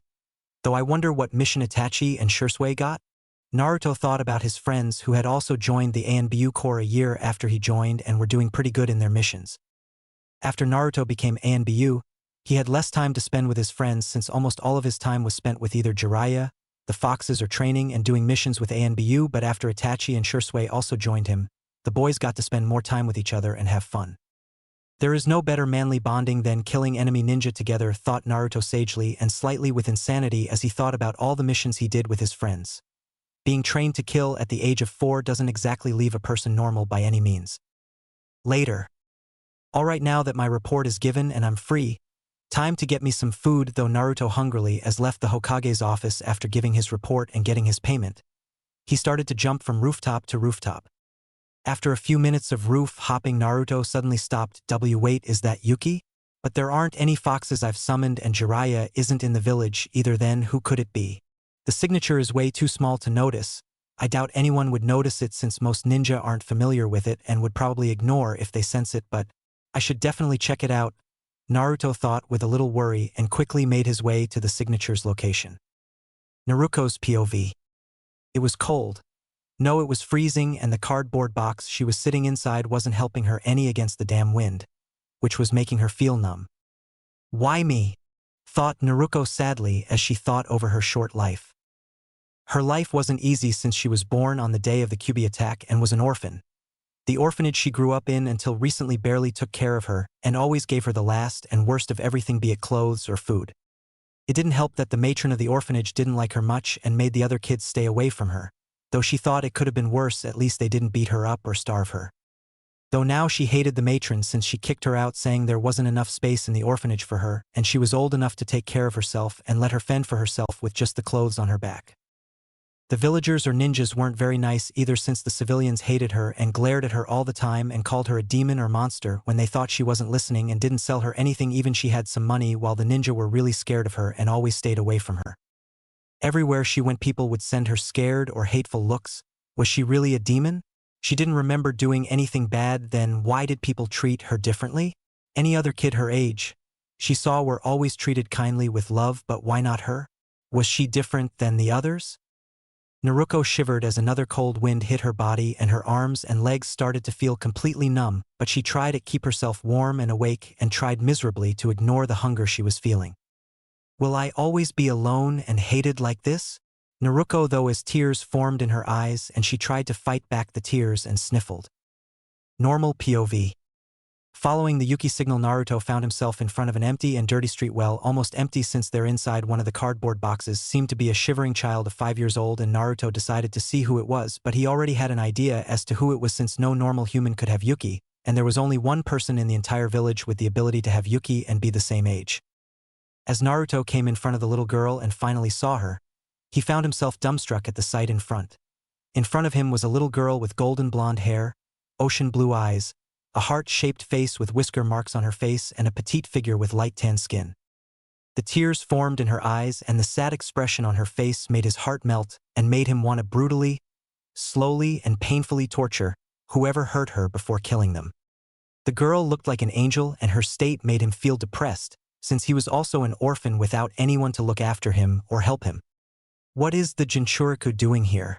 Shouldn't the village take care of her since the fourth Hokage asked for her to be seen as a hero, but even if he hadn't asked for her to be treated nicely, she needs to be closely watched and taught properly about her powers so she doesn't hurt herself or anybody else by accident.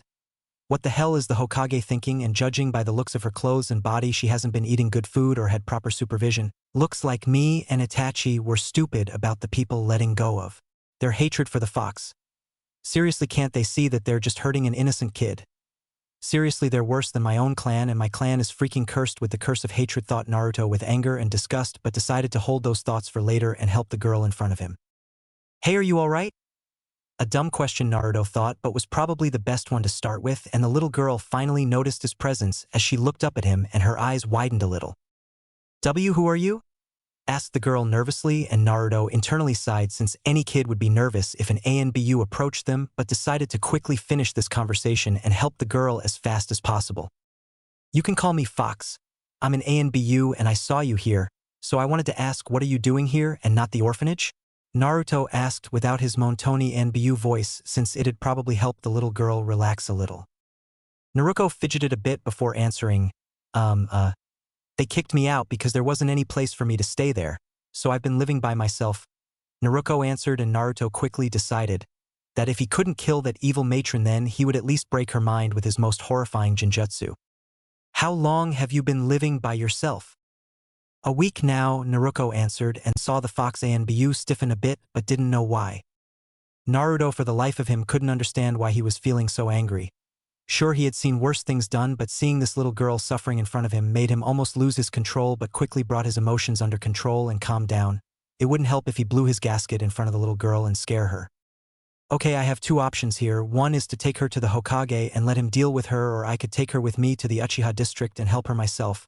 I already have a spare room and can more than afford to help her, but why do I want to help her? It's not like she's my responsibility or anything, but then why? Naruto thought, perplexed at his own emotions, but decided to do what his heart told him and help the girl himself, since he doubted that the Hokage wouldn't know the status of the Jinchuriki, so either he doesn't care or he allowed this himself, so it wouldn't be much help if he took her to the Hokage. Well, if you want, you can come with me. I have a spare room in my apartment that you can use, and it's a lot better than this cardboard box, huh? Naruto asked, and gained a surprised, nervous, and scared look from the blonde. Naruto was shocked at the kind and generous offer, but was also scared since no one was ever nice to her, and it made her suspicious of what the ANBU really wanted. So she asked her question, would you let me live with you?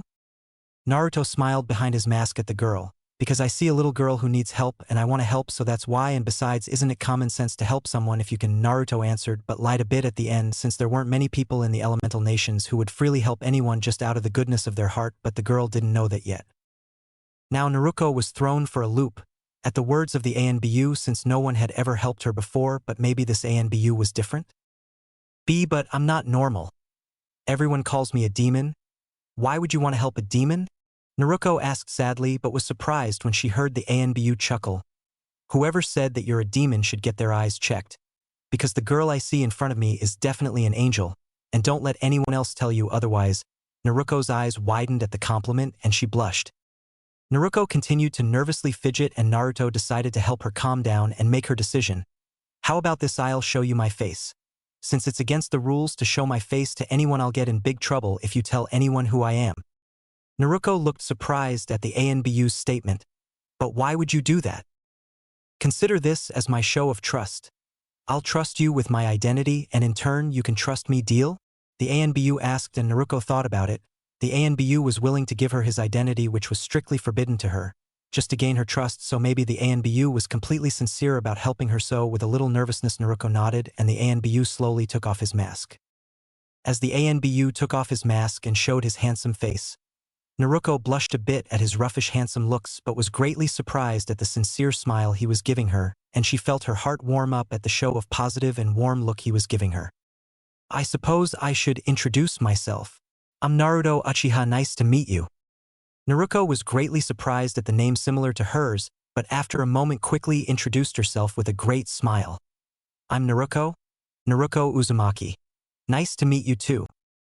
Naruto blinked at the name similarity but decided to get rid of it and later find out about her origins since her chakra was definitely that of an Uzumaki, which already made her a distant relative. What do you know, we have pretty similar names. How about you call me Fox from now on, so we don't mix up our own names? Fox said with a chuckle as he put his mask back on, and Naruto nodded with a small smile. Okay, Naruto answered energetically despite the cold and hunger gnawing at her. Well then we should get going then. Come on, grab by hand, Fox said as he held his right hand towards Naruto, who slowly grabbed it. Get ready. I'm going to use a jutsu to get us to our destination faster, Fox said, and Naruto nodded, and both disappeared in a bolt of lightning. Uchiha District, Itachi's house. Both Fox and Naruto appeared in a bolt of lightning in the Uchiha District and in front of Itachi's house. Wow, that was so cool. How did you do that?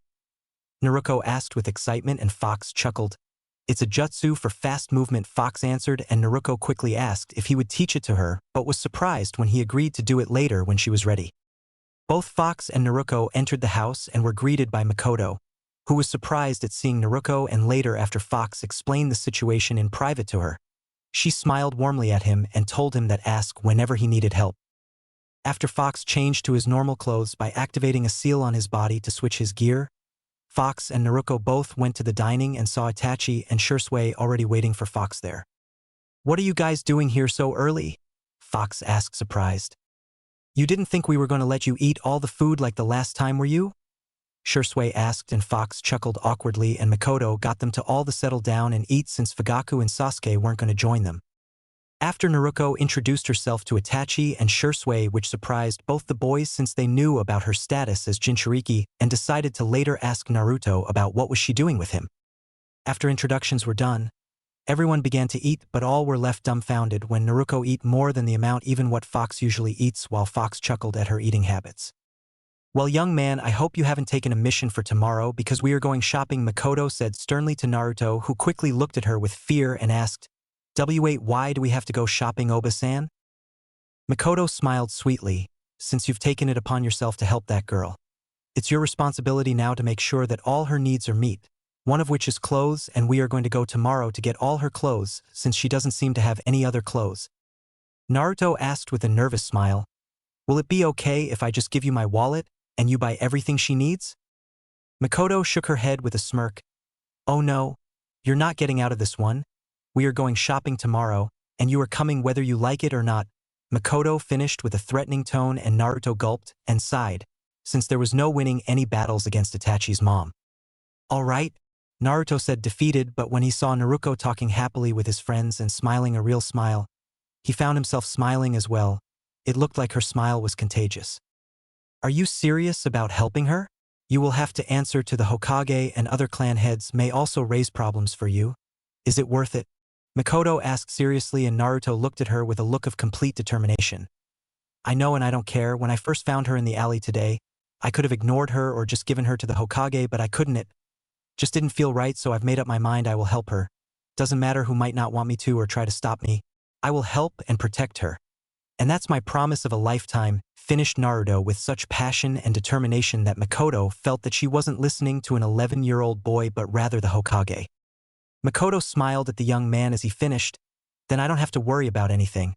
I know that you will be able to protect her. Now go and get going. You want to show her your apartment, right?" Makoto asked, and Naruto nodded and left after saying goodbye. After Naruto left, Makoto sighed sadly. "Looks like daughter is in good hands." Kushina. Chapter 5, New Beginnings. Even ANBU training can't compare to this torture. How many stores did we go to? I lost count after the 30th. Seriously, it's just clothes. How many more stores are we going to go to? Thought Naruto in exhaustion and irritation while carrying 12 bags full of different items, and followed Makoto, who was dragging him and Naruto around the village shopping for clothing and other everyday items. After the night when Naruto found Naruto and brought her in, and both had dinner at Itachi's house, and later Naruto showed the young blonde his apartment and gave her his spare room. Both Uzumaki were dragged by a happy and energetic Makoto the next morning for shopping the next morning before they could even get some breakfast. While Naruto was expecting some store owners to try and kick Naruto out, he was mildly surprised that no one tried and even acted civilly with her even though it was forced. He suspected that the respect and restraint was either due to Makoto being the wife of the Uchiha clan head or his fearsome reputation which he got for his extremely brutal and quick kills. Seriously, he did not rip off his enemy's spinal cords for fun. That was a one-time thing. Alright Naruto, good news. We only have pajamas left to buy, and then we can go home, so cheer up, Makoto said after seeing the irritated and exhausted state of the young ANBU and decided to finish her shopping spree for today. Thank God! Yelled Naruto in his head, but simply responded with a take your time to Makoto and Naruto with a smile which made both the females happy. After going to the final store which had many pajamas and other clothes, Naruto simply sat on one of the chairs there and waited for the girls to finish their choosing and be done so he could finally leave. Alright, try this one on, Naruko-chan, and show me how it looks, said Makoto said. She handed Naruko a pair of pajamas and shoved her inside a changing room. After changing, Naruko came out and Makoto squealed at the sight of her clothes and took her in front of Naruto. What do you think, Naruto-kun? Doesn't she look absolutely adorable? Asked a giddy Makoto as she looked at Naruto for his response. When Naruto looked at the young blonde little girl in her orange pajamas, which seemed to be a little big for her, and the orange bunny nightcap on top of her head, he had to stop himself from shouting cute, but he controlled himself and smiled at the blonde. You look really cute in that, Naruko, but do you like it? Naruko blushed at compliment, while whenever Makoto praised or complimented her she felt happy or proud, but it was completely different whenever her savior would do it. She would always blush when he smiled warmly at her or compliment her, since that smile of his could make anyone feel warm inside because it was probably the epitome of true smiles, at least in her mind. Why yeah, it's really nice and comfy. I think I'll take it, replied the blushing blonde, and Naruto smiled and internally thanked heaven for his torture finally ending. Alright then, looks like our shopping for today is done, said a happy Makoto, and the three left for the Uchiha clan after paying for the clothes. Later. So are you in the mood for some fried rice with chicken and some fish? Asked Naruto as he slightly turned to look at Naruko, who changed from her rags and was now wearing short blue jeans that reached her knees and a dark red t-shirt with a blue star design on the front of the shirt. Yeah. Do you need any help with anything? Asked Naruko as she looked at the young ANBU cooking with a white cook apron on. No, it's alright. I'm almost finished here and the table is set, so just sit down, but thanks anyways, replied Naruto as he continued to cook, but after a few moments felt someone watching him intently, and as he turned his head around a little, and saw that Naruko was staring at him intently, as though expecting him to say something, and Naruto sweat dropped at the look. Yep, it's official, every female wants a compliment after they get new clothes. Even 5-year-olds. Well, at least I learned one new thing about the female gender, that they love clothes and getting showered with praises for their looks. Meh, at least she does look a little cute in those clothes, thought the sweat-dropping ANBU as he looked at the young blonde silently demanding a statement from him. Oh, nice clothes, Naruko. They look good on you and red suits you, said the ANBU, and further sweat dropped as the young blonde smiled and turned around and started to pass the time with her chopsticks. Having nice things said to feels nice. I wish others treated me this kindly, thought the depressed young blonde, since everyone around the village either glared at her or ignored her. She couldn't remember anyone praising her. Hell, she doesn't remember anyone even smiling at her. Her savior, his friends, and Makoto were the first people to treat her normally and kindly. She didn't know if she just liked being praised generally or it was because her savior did it, but she felt like someone important whenever he would do it. Later. After having lunch, Naruto decided to give his blonde guest a tour around the Uchiha district so that she may know her way around, and proceeded to show her around. Naruko couldn't believe her eyes, since wherever she would go, people would either look at her with respect, while some people even smiled at her. She couldn't believe a place like this existed in the village, damn it. She definitely would have come here sooner if she knew. While Naruto was smiling slightly at his clansmen, since unlike other clans or people, the Uchiha clan respected power and those who had pride.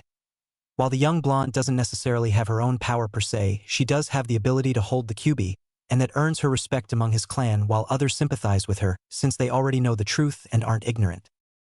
This is where the local stores are, so you can buy anything you may need from here when I'm not around, the young ANBU said as he pointed at the different stores inside the clan district, and the little blonde nodded dumbly as she took in the sights and the people with amazement, since it was pretty amazing for someone who got glared at most of the time from complete strangers to not get glared in an area inside the same village. After we finish this tour, we should go to Itachi's house, since I have some things to discuss with him, and you can meet his little brother. You're both the same age, I think, Naruto said as he and Naruko both continued on their way. Later. Come on, Itachi, it couldn't have been that bad. I mean seriously, you got laid for free, Naruto said as tried to console his depressed rival. My first time and I had S&M and she made me go another round, said Itachi with a hollow voice as a dark cloud hung over his head.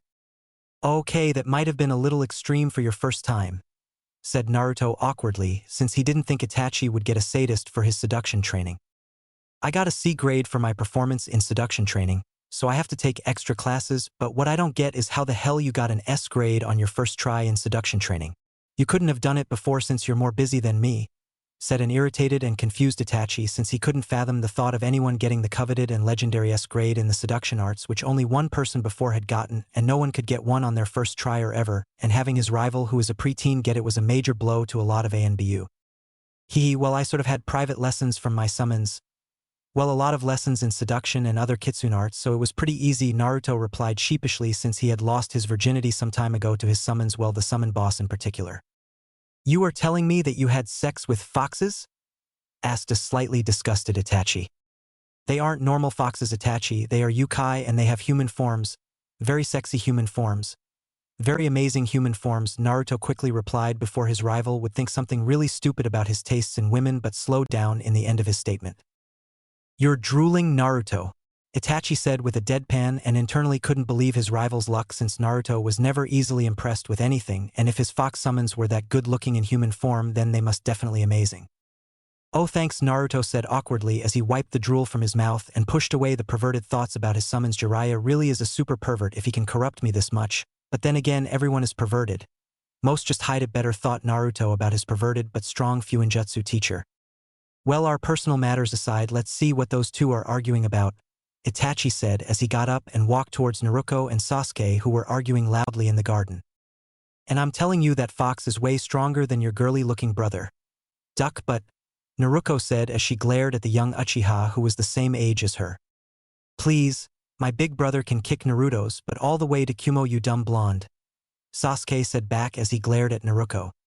What's this arguing about who is stronger over here? Asked Naruto as he looked at the arguing kids and had stopped himself again from shouting cute at the angry pouting face Naruto was making. Itachi had to bite his lip from mouthing cute at seeing the young blonde Jinchuriki and his little brother making cute angry faces, and decided to quickly save himself and Naruto from embarrassing themselves and stop the argument. Me and Naruto both know our limits, so we know who would win in a fight between us, so you two don't have to argue about that, but rather think about your own strengths and what you want to do in the future. What do you mean, big brother? Asked a confused Sasuke. What I mean is, what do you want to become in the future? Itachi asked but already knew the answer. Sasuke smiled and replied, I want to join the village police force like father. Naruto looked at her savior in deep thought while Naruto himself raised an eyebrow in interest at hearing the young blonde's answer. Have you thought about what you want to become when you grow up, Naruto? Naruto asked and the little blonde nodded. Yeah, I thought about it a little and I want to become a hero just like the fourth Hokage. And like you, Naruto said the last part with a blush. Both ANBU were surprised at the answer since they didn't expect that answer and wondered if the blonde would hate the Hokage after she finds out that he sealed the Kyuubi inside her. That's quite an ambition to be like the fourth Hokage. If you really want to be like him then it will be a tough road ahead of you, Itachi said wisely. But don't worry, I'm sure you can even surpass the fourth if you work hard, and I'll help you whenever you need it, Naruto assured with a smile, and was rewarded with a blush and thank you from the blonde. But it's not fair that we can only go to the academy when we're 7. Both you and Naruto attended the academy when you were just 4, big brother, Sasuke said with a pout. That's because there haven't been any threat of war between the major nations in the recent years, so the Hokage decided to increase the age requirement so kids can enjoy their childhood more, and so that most adult ninja don't become too mentally unstable in the future, Naruto said, and Sasuke mouthed about not being fair while Naruto murmured about stupid crazy ninja. Like you're one to talk, Naruto, you're already crazy even if it's a little. Spinal cords off, thought Itachi with a deadpan. Hey kids, come on and have some snacks, Makoto said from inside the house, and both Naruto and Sasuke ran off at the mention of snacks while the two ANBU walked inside casually. Later. A month has passed since Naruto started to live with Naruto and she couldn't be happier since she had become good friends with Itachi, Shisui, and Sasuke while Makoto was like a mother to her and even the Uchiha clan had taken a liking to her. While Naruto was sometimes busy with his ANBU duties, Naruto would stay with Makoto and her family, and whenever he would be back, both Uzumaki spent a lot of time together, which either consisted of Naruto teaching Naruto reading, writing, and other survival and useful skills since she needed the basics before he decides to train her, or having fun by either Naruto forcing Naruto to help her with a prank or annoying Sasuke. But not everything can go smoothly in the elemental nation since Naruto finally got the council summoned from the Hokage, which he expected to get sooner but didn't think much about it. Hokage Council Room. The council room was filled with the usual ninja clan heads, the Hokage's advisors, and the civilian council, since the matter was also concerning them indirectly, and the Hokage himself. Naruto entered wearing his ANBU gear and stood stoically in front of the room. "You summon me, Hokage Dano," Fox stated emotionlessly, since he was on active duty and was required of him as such. "Yes, Fox. I have been informed that you have taken the guardianship of the Jinchuriki some time ago, and she has been living with you up until now," stated the Hokage, and Fox nodded. "Yes, Hokage Dano, that is correct." "And can you explain as to why?" asked the Hokage, and everyone listened intently to hear the young ANBU's reason for his actions. "And why not, Hokage Dano?" Fox stated.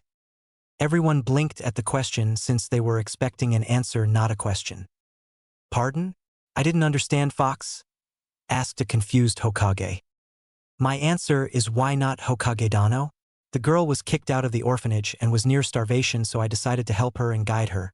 Not only for her but for the safety of the village as well, since she could have died then the Kyuubi would have been released and the fourth Hokage wouldn't be here again to save us," Fox answered, but lied a little since he didn't really give a damn about a village full of strangers he didn't know, since the only thing he cared about was his clan, his friends, and the young blonde who is also related to him and has warmed up her way into his heart, while everyone paled at the thought of the Kyuubi escaping. Be that as it may, but it was agreed by everyone in the council that no clan would be allowed to adopt the Jinchuriki, since that would give far too much power to one clan, which would put imbalance between the village, said Hayashi Hyuga as he glared at the young ANBU. "You are right, Hyuga Dano, but you are overlooking one important fact," replied Fox. "And what would that be, Fox?" asked Shikaku as he looked on with a calculative look. "That I am an ANBU and my loyalty lies first and foremost to the Hokage and no one else.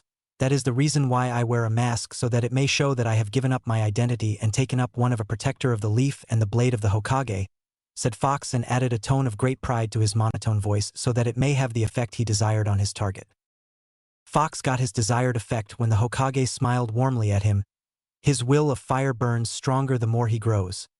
He just might be the one I can give my hat to," thought the Hokage in happiness. "Strong words, Fox, but that doesn't remove the fact that you still have guardianship of the Jinchuriki," stated Danzo, and Fox scowled behind his mask since he didn't like the old asshole who treated all ninja like tools and also was obsessed with being the Hokage.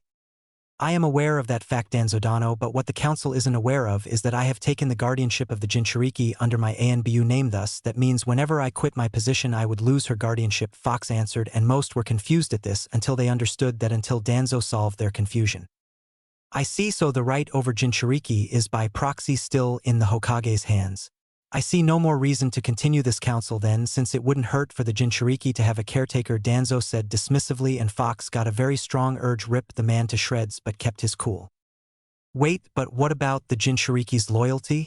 Since she will live a long time in the Uchiha district, she will probably have more loyalty to the Uchiha clan?"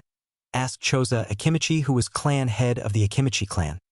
"Loyalty is earned with love, Akimichi Dano," Fox stated, and everyone got the meaning when they looked at the stoic and emotionless face of the Uchiha clan head, since the Uchiha clan is one of the most stoic clan. Since most clans and civilians held hatred for the Jinchuriki, the council thought the Uchiha would be the same and wouldn't show any love or respect for the Jinchuriki, and that would make the Jinchuriki only loyal to the Hokage, thus to the village itself. "If only you knew, you predictable stupid shit stains. My clan is far above your biased and low views," thought Fox, and smirked behind his mask since this discussion was all his. "Well, I suppose this council is over. Everyone is dismissed," the Hokage said as he made his way to his office while the others started to move as well. "Maybe you should think less and eat more, Choza. You were never a thinker, buddy," stated Anoichi Yamanaka as he comforted his friend who was crying anime tears since the young ANBU's answer made him look like an idiot. "Well played, Naruto, as expected of an Uchiha. Win with absolute power," thought Fugaku with pride, and nodded towards Fox, who nodded back and disappeared in a bolt of lightning. Hokage's office. "What do you think, Jiraiya?" asked the Hokage as he worked on his paperwork while Jiraiya was smiling happily. Well, I think I just got a huge load off my shoulders. Now I don't have to worry about the kid being okay or not since Naruto is definitely someone I can rely on, Jiraiya said with a smile. Indeed, as do I, since I don't think I could face Minato in the afterlife if the conditions of his daughter's living continued like they had previously. Jiraiya's face darkened at the statement. Sensei, what the hell were you doing when the kid was kicked out of the orphanage? The Hokage frowned at the question. I suppose it's my fault since I didn't personally check up on her, and the two Chunin who I had assigned to watch over her had lied in their reports to me because they had a grudge against the Kyuubi, and so the child suffered. But rest assured that they were punished properly. Jiraiya scowled. Damn retards. I wish I could look after the kid myself, but my spy network needs to work overtime, just in case any nations tries of attacking us, since we still aren't back to full power. Finished Jiraiya with a depressed tone. True, but we are lucky we have such a great ninja who has such great loyalty to the village and has great character as well. Something very rare these days, said the Hokage, and Jiraiya smirked a bit. You aren't planning on dumping this job on the kid, are you? The Hokage smiled. Well, these old bones aren't getting any younger and I do want some time to read a little Ika, but not now, maybe in a few years since he is still too young. But if you want the job, Jiraiya, I'd be happy to give it to you, as the Hokage finished, and when he looked at the place where Jiraiya was previously standing on was note left which read never, and the Hokage chuckled at his student's antics. Later, on top of the Hokage monument, Fox was standing on top of the head of the fourth Hokage and staring intently at the village, but more precisely at the Uchiha district. I will always protect those precious to me, because that is my Nindo, thought Fox with determination as he clenched his fist. Chapter 6. Ninja Academy. Come on, Fox, wake up. I don't want to be late for the academy on the first day, said Naruto as she tried to wake the sleeping ANBU up. Burn in hell, stupid academy, quietly cursed the sleepy ANBU as he got up and looked at the 7-year blonde in her orange pajamas who was smiling at him. Good morning, Fox. Come on, get ready, we have 45 minutes before the classes start, Naruto said, as she pulled the sleepy ANBU from his bed, who was only clad in a pair of black shorts. There is nothing good about this morning. I seriously hate mornings, mumbled the ANBU as he picked up his clothes from atop a table and entered the bathroom to freshen up. 15 minutes later. Naruto came out of the bathroom and was now wearing black cargo pants and a black muscle shirt with the Uchiha and Uzumaki symbols on his shoulder blades. What's for breakfast? Asked Naruto as he looked at the now 7-year-old blonde who was setting up the table. Rice with fish and miso soup, Naruto answered with a smile, but when she looked at the Fox ANBU she blushed when Fox was fixing his hair to make it spikier and was unknowingly flexing his well-developed muscles, and the muscle shirt wasn't helping any. His body is same as Gohan in Cell Saga. Smells good, said Fox with a smile and sat down and began to eat his breakfast. So now that I'll be a ninja in training, will you please teach me some jutsu? Naruto pleaded as she looked at the genius ANBU who nodded with a smile. I guess so, since it's about time we started, but we will still mainly focus on chakra control, Fox said, and smirked a bit when Naruto groaned. Ah, but chakra control is so boring, tree walking just isn't that awesome after you master it, Naruto finished with a huff. Most people would kill to have the chakra reserves you have, just so you know, Fox stated, and Naruto puffed up her cheeks.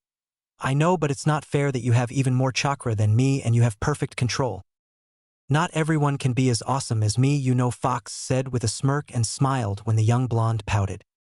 After a while, both Uzumaki finished their food and began to leave for the academy.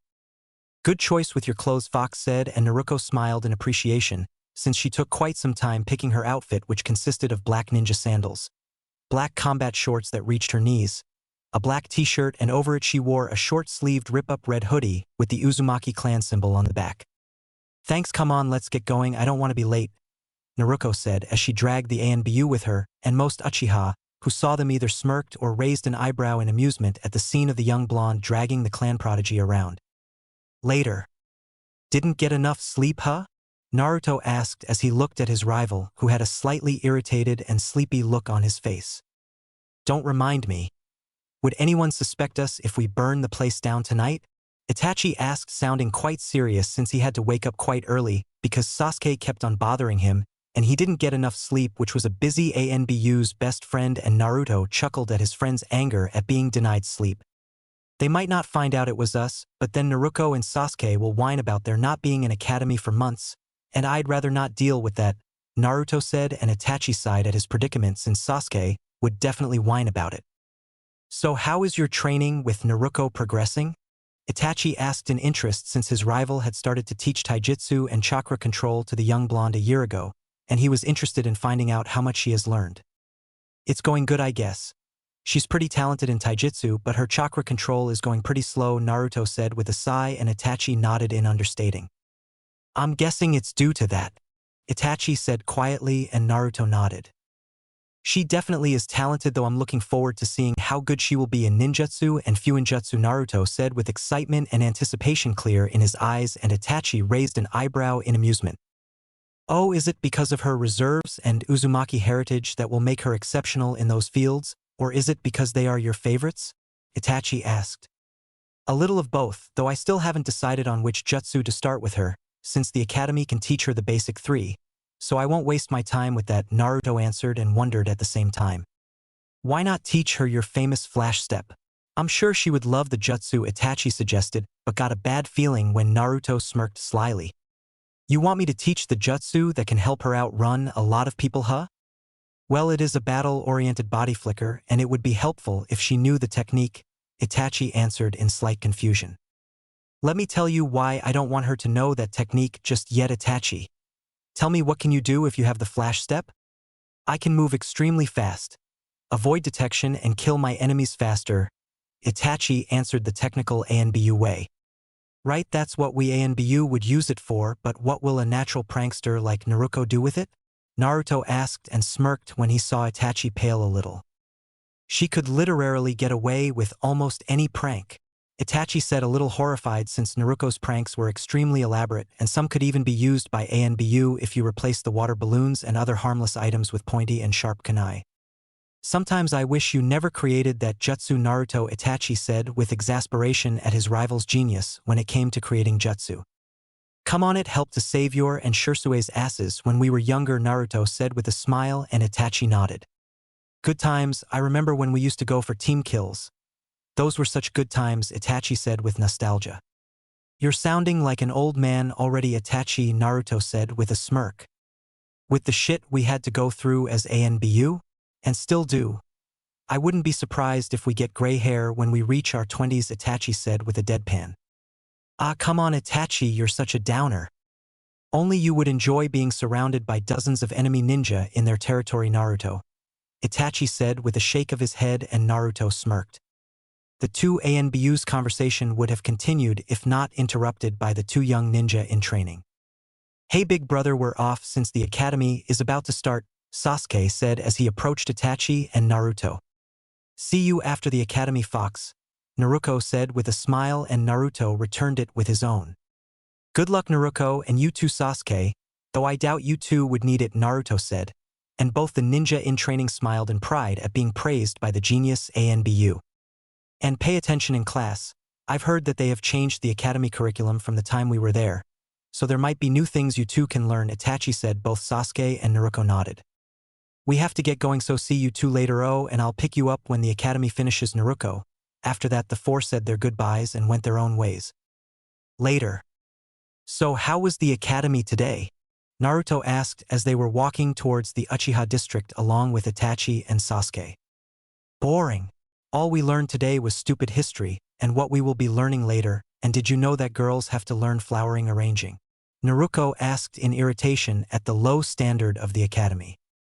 Haha, lame, Sasuke said from Itachi's back since he was giving him a piggyback ride.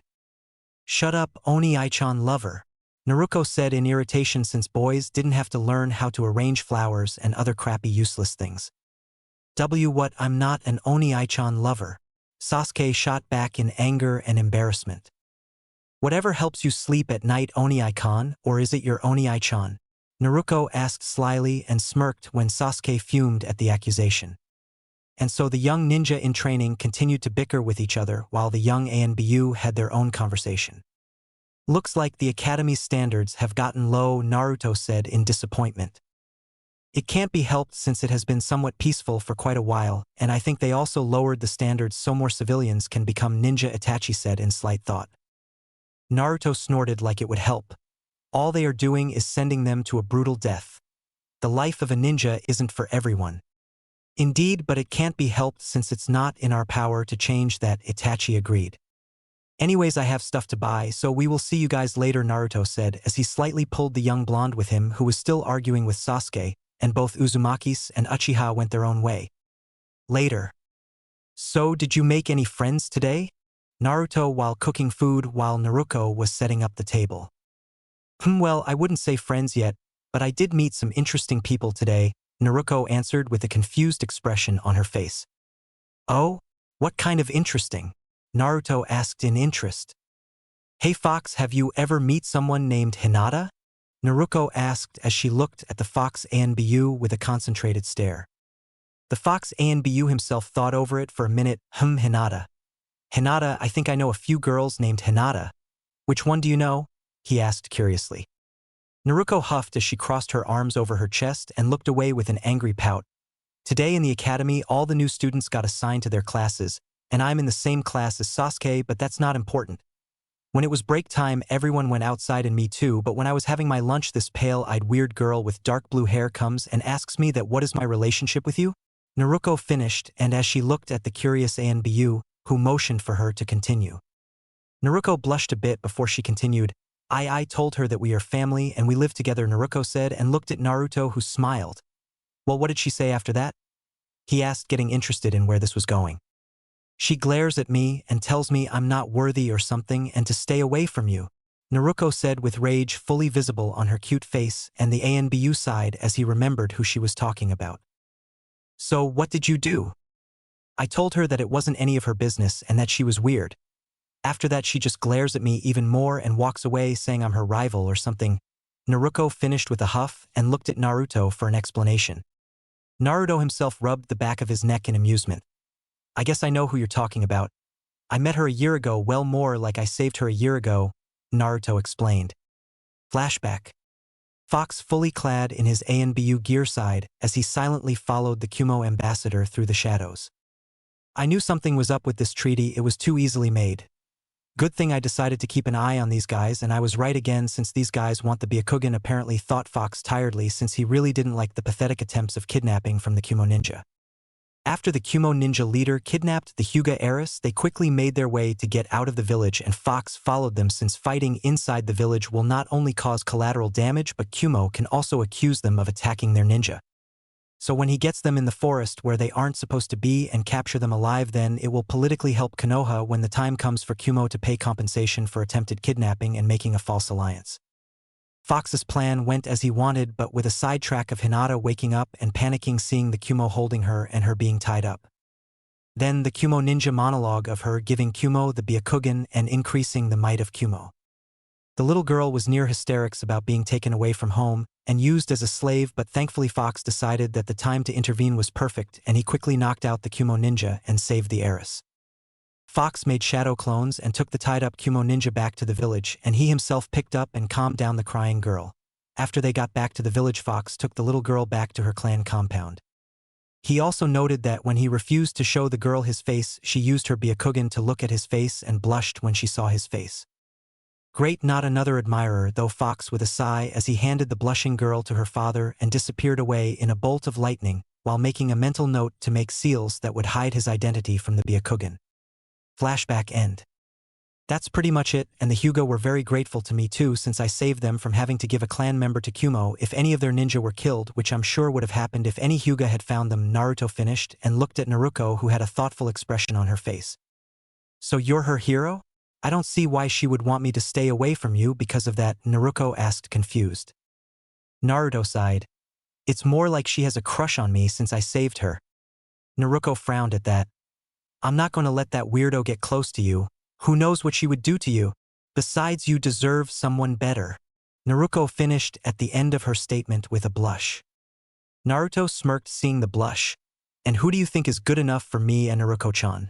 Naruto asked teasingly since he was aware that the young blonde had developed a crush on him as well, but didn't really know her feelings yet. He found it cute but didn't think much about it since it was only a childhood crush. If only you knew Naruto. You well why you deserve someone smart. Pretty. strong, and who would stay with you forever. Naruto stuttered since she really didn't know what to say to that, but the only thing she was sure of was that the ANBU definitely deserved the best person out there for him. Really now? Will you help me find her then? Naruto asked with a teasing smile and smirked, seeing the young blonde blushing up a storm. Oh, of course.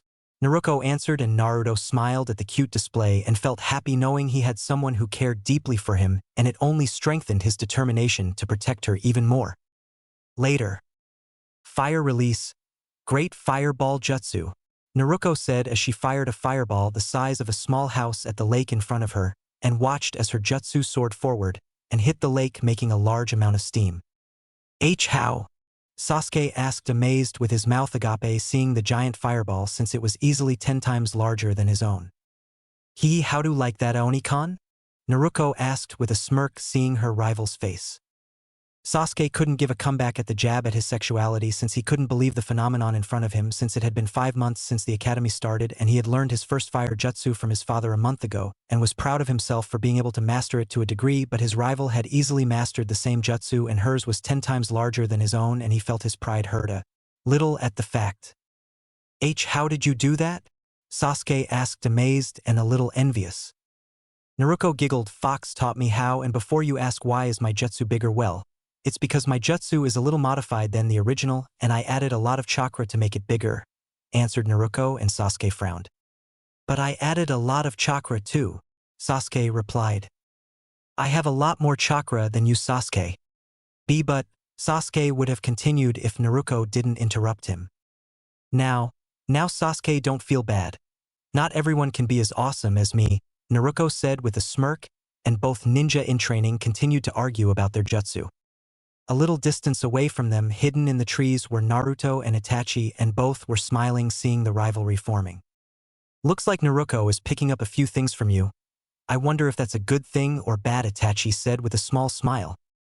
Definitely better than picking up any of your traits, Ototo-kan, Naruto said with a smirk, and Itachi glared at him.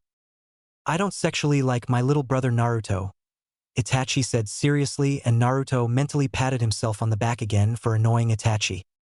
Whatever helps you sleep at night, Itachi, Naruto said dismissively as he made his way back home, seeing that the young blonde would be finished with her training soon, and it was about time he started cooking lunch since it was his turn.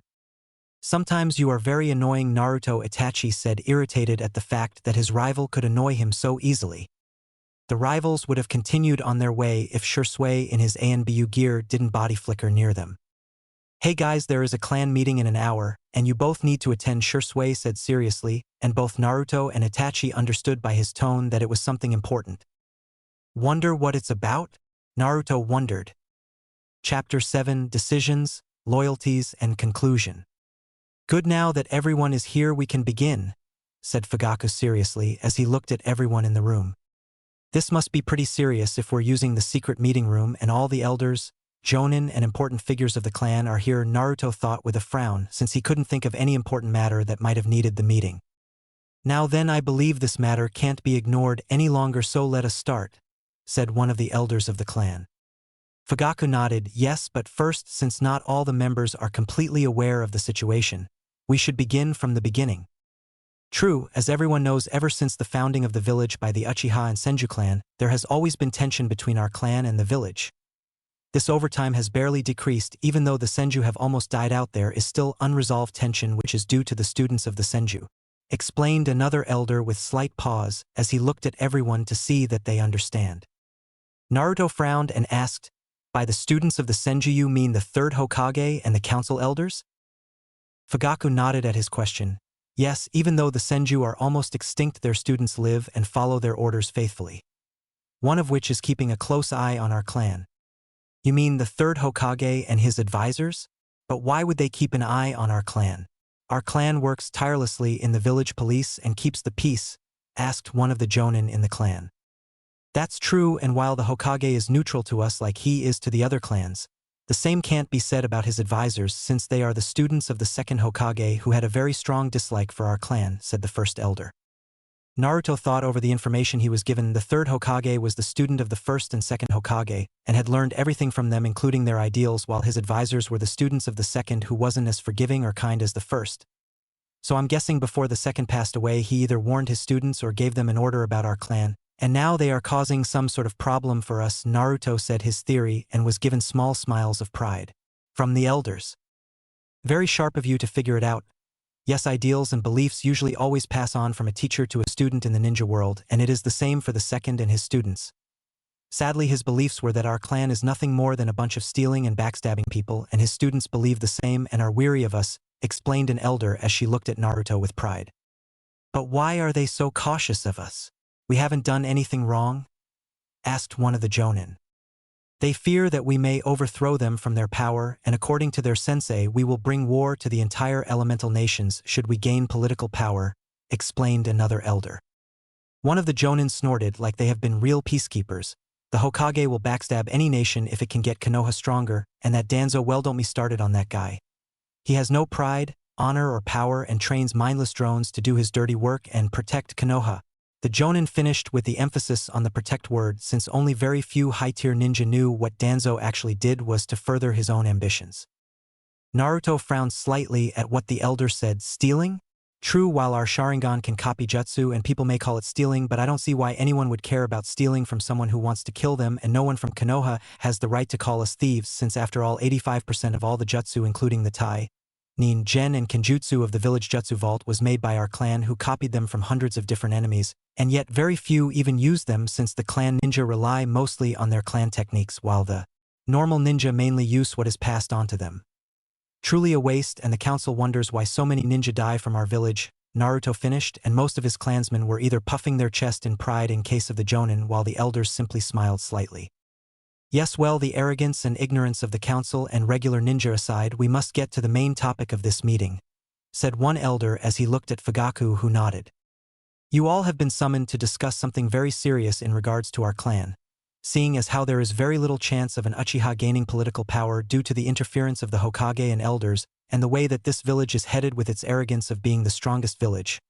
We do not foresee a good future for the village or our clan if this goes on, so the elders and I have discussed this for quite some time and have decided that it must be done for the future of our clan and the village. We must stage a coup d'etat. Fugaku finished gravely, and most of the clansmen who weren't aware of the plan eyes widened in surprise. Naruto was the first one to get over his surprise. But wouldn't that cause a civil war, and if word gets out then there might even be another world war?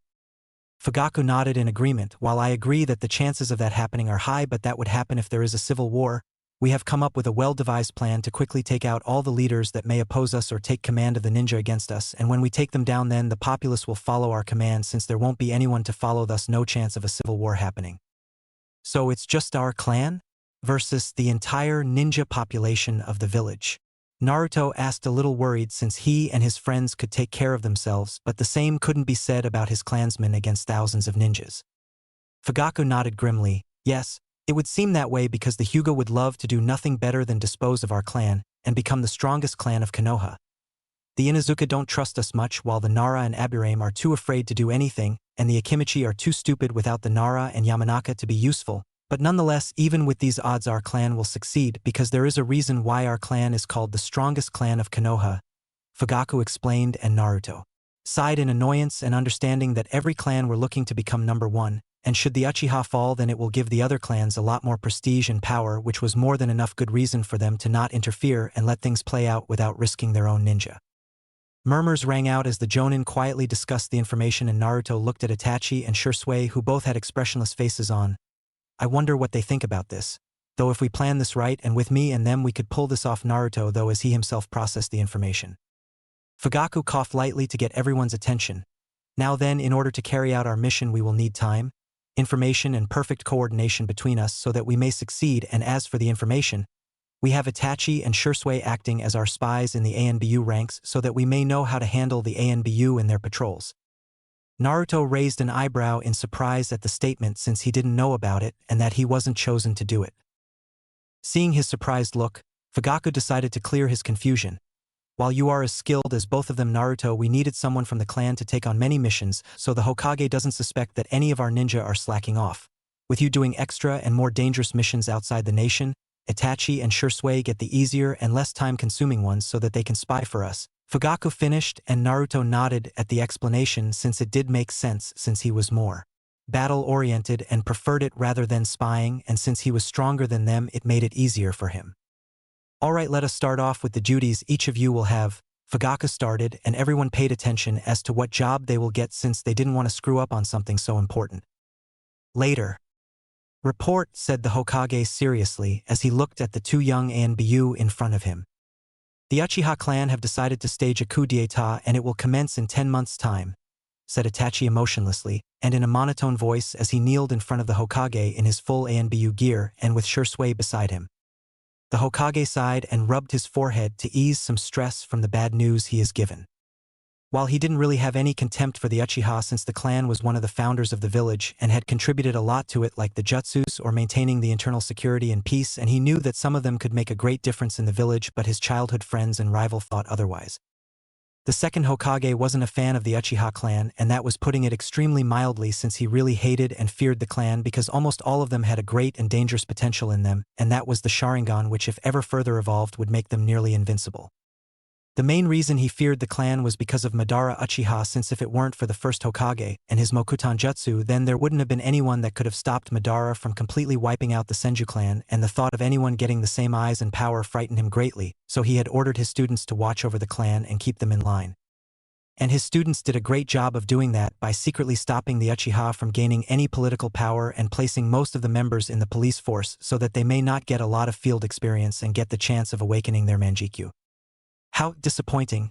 I had thought the Uchiha would be more wise than to defect against the village, but it can't be helped. Hiruzen, they must be disposed of, Danzo said in monotone, but there was a slight hint of disappointed and glee in it, but no one noticed it, and the Hokage sighed at his rival's kill it or control it attitude. There must be some other way to solve this other than disposing of the entire clan. They are far too valuable an asset to just toss them aside, and don't forget they are also one of the founding clans of the village, the Hokage said neutrally as he thought over the pros and cons of eradicating the clan. So are all the ninja clan members agreeing to this, and more specifically, what is Naruto's opinion on the matter? Hamura asked neutrally as he also thought over killing off some members of the clan but leaving any that didn't want to take part in it, and more specifically the S-rank prodigy of the clan that would be a great asset to the village. Itachi remained emotionless as he answered. He supports the clan head and elders, and will take part in the coup d'etat. As Itachi answered, the elders visibly scowled, especially Danzo, who was always the one who kept his emotions in check. That won't do. Not only does he have great potential, but he is also the last living Uzumaki male left in the elemental nations, and should he die then we would lose the Uzumaki clan forever, and that cannot be allowed, Koharu said with a scowl, since the thought of one of the big three clans dying out and their bloodline with them wasn't very good news for Konoha. The big three clans were the Uchiha, Senju, and Uzumaki. The Senju are almost extinct, with the only member left being that of Tsunade, who is in her 40s and is single without a child. The Uzumaki were nearly wiped out, and the only members left were Naruto and the Jinchuriki, and a male was more valuable since he could make more children a lot faster than a female. The Uchiha's fate is hanging by a thread, and their future wasn't looking very good. The Senju are doomed to die out with Tsunade, but Konoha could not afford to lose such important bloodlines like the Sharingan and the chakra chains and reserves of the Uzumaki. Indeed, not only would it be a great waste, but Konoha would also lose a S-rank ninja, which isn't very wise. Perhaps we should make an exception for him, came the suggestion surprisingly from Danzo, and the Hokage raised an eyebrow in interest.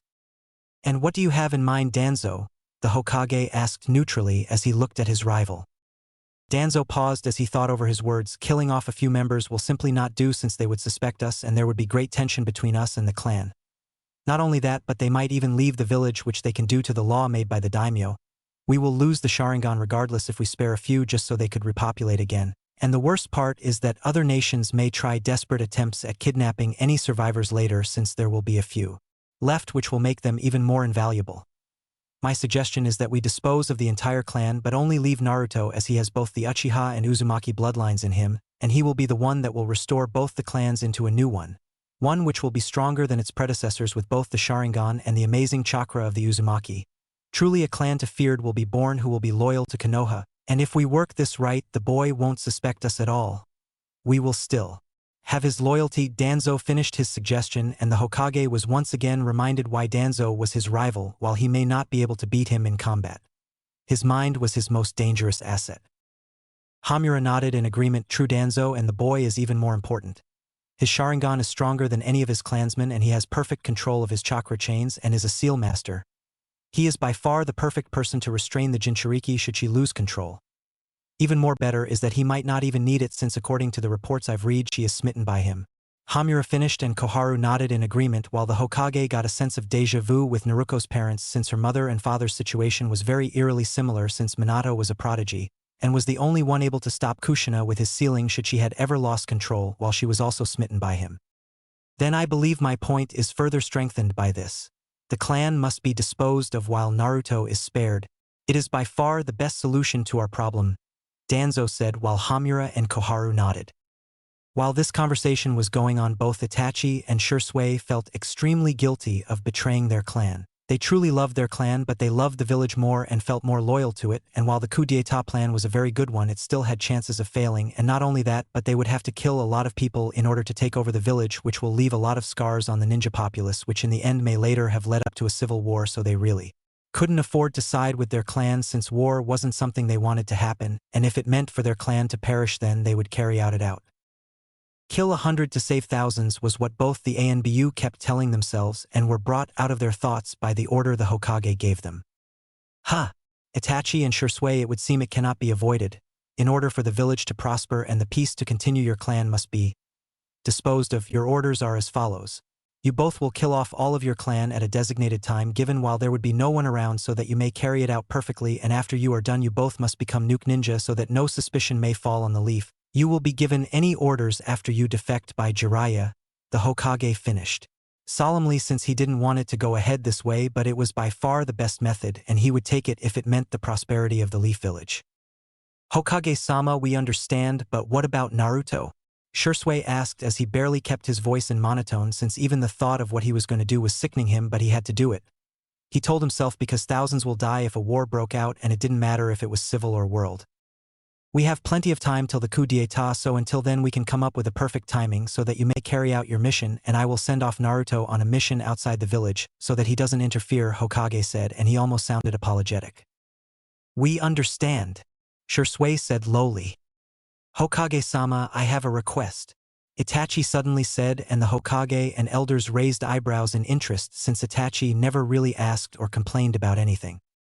Please Hokage-sama, I beg you to spare my little brother Sasuke, Itachi said as he bowed completely, and the Hokage eyes widened slightly in surprise at the gesture, while the elders remained expressionless. That is quite the request, Itachi. But will he remain loyal and stable after you defect, since losing your clan and family isn't something a child can go through without some form of trauma? The Hokage said unsure since he didn't think Itachi would request something like that. Yes, sir.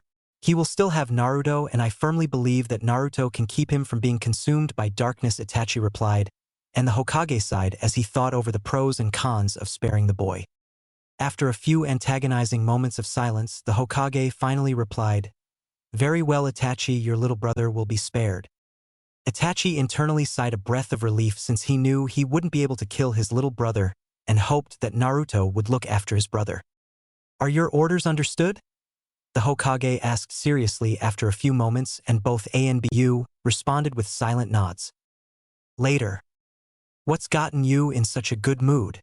I thought you hated the academy since it was boring, Naruto asked as he walked towards the Uchiha compound. Oh, nothing, Naruko replied mischievously as walked next to the ANBU with a winning smirk on her face. Naruto looked at Sasuke, who was walking along with them and was smirking slightly all the way, and decided to answer Naruto when he gave him a confused look. There's this Hyuga girl in our class who pissed her off and well she got pranked, Sasuke said and continued as Naruto looked on interested. I don't know the whole deal, but Naruko set up a pretty good tripwire trap for her, so when she went to her usual spot to eat during lunch, she stepped on the trap and got pulled up by the rope at the ankles and was paint-bombed with bright orange paint, and a stamp hit her on the forehead that said, I'm a pervert. And funny thing, even though she accused Naruko of doing it, she couldn't prove, and Blondie here got away scot-free, and the Hyuga girl was fuming, Sasuke said, and Naruto chuckled at the misfortune of one of Naruko's victims. It was a good thing she never pranked him, since she always sets up the prank so stealthily that it escapes even a normal ninja's senses. So wanna tell me why you pranked her? Naruto asked with a smirk since he was interested in what did the girl do that warranted her a prank from Naruko. The girl is pervert and I hate perverts, Naruko replied with a huff as she turned away blushing slightly, and Naruto raised an eyebrow in curiosity. Don't you mean you got pissed that she was checking Naruto out with her Byakugan and was drooling like a dog, so you decided to teach her a lesson? Sasuke said with a smirk to his rival, who looked at him with her face red as a tomato from embarrassment, but her expression was furious. You are so dead, you Oni-kun, Naruto said dangerously, and Sasuke gulped with fear, since the look in her eyes said that he was about to be her next victim. Meanwhile, Naruto chuckled at their antics and the young blonde's crush on him and was slightly disturbed by the fact Hinata was using her Byakugan on him. Damn, now I have to make seals that hides my body from the Byakugan, and no wonder those Hyuga ANBU girls always whistled when they looked at me. I wonder if they were using their Byakugan too, but can't tell since they always wore their masks. Come to think of it, then why were the Hyuga guys always angry at me and glared most of the time? Could they? Nah, they'd never use their Byakugan on me. Naruto wondered silently to himself, unaware that a lot of Hyuga girls used their Byakugan on him, while every Hyuga male were jealous of his physical superiority. Then again, a lot of Hyuga males were also a little unstable, sometimes due to their misfortune of encountering a lot of male ninjas and seeing things that should not be seen. Later. I'll be gone for 3 days, so take care till then and help Makoto Obasan around the house, would you? Naruto said in his full ANBU gear except for his mask as he looked at the young blonde in front of him. All right, and take care, Naruto said with a smile, and Fox returned it as he wore his mask and waved goodbye towards and disappeared in a bolt of lightning. Come on, Naruto-chan, I'm going to make some croquette. I could use some help, Makoto said as she entered the house, and Naruto followed. While both the excitable females entered the house, they never noticed the 2 pairs of Sharingan eyes watching the interaction from a tree a few yards away. Only 3 days left, Itachi said with an almost hollow voice, and Shursui merely nodded. It's for the best, Shursui finally said as he turned around and walked away. Elsewhere. A cleanup mission to take down the new group of Ronin ninja that are attacking trade caravans on the nation's borders. Too easy, Naruto thought, as he moved as a blur through the forest in the dark of the night. I wonder what's up with Itachi and Shursui these days. They haven't really been themselves lately.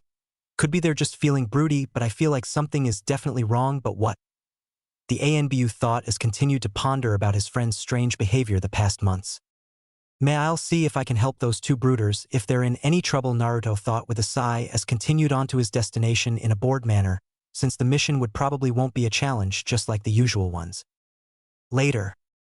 Man, those Ronin were pretty boring, but then again, who cares, I still get paid, Naruto thought casually as he made his way towards the Hokage Tower but slowly stopped as he passed through the Uchiha district. An easy feeling started to form in his gut as he looked towards his clan district, and it made him want to move immediately to see if anything was wrong.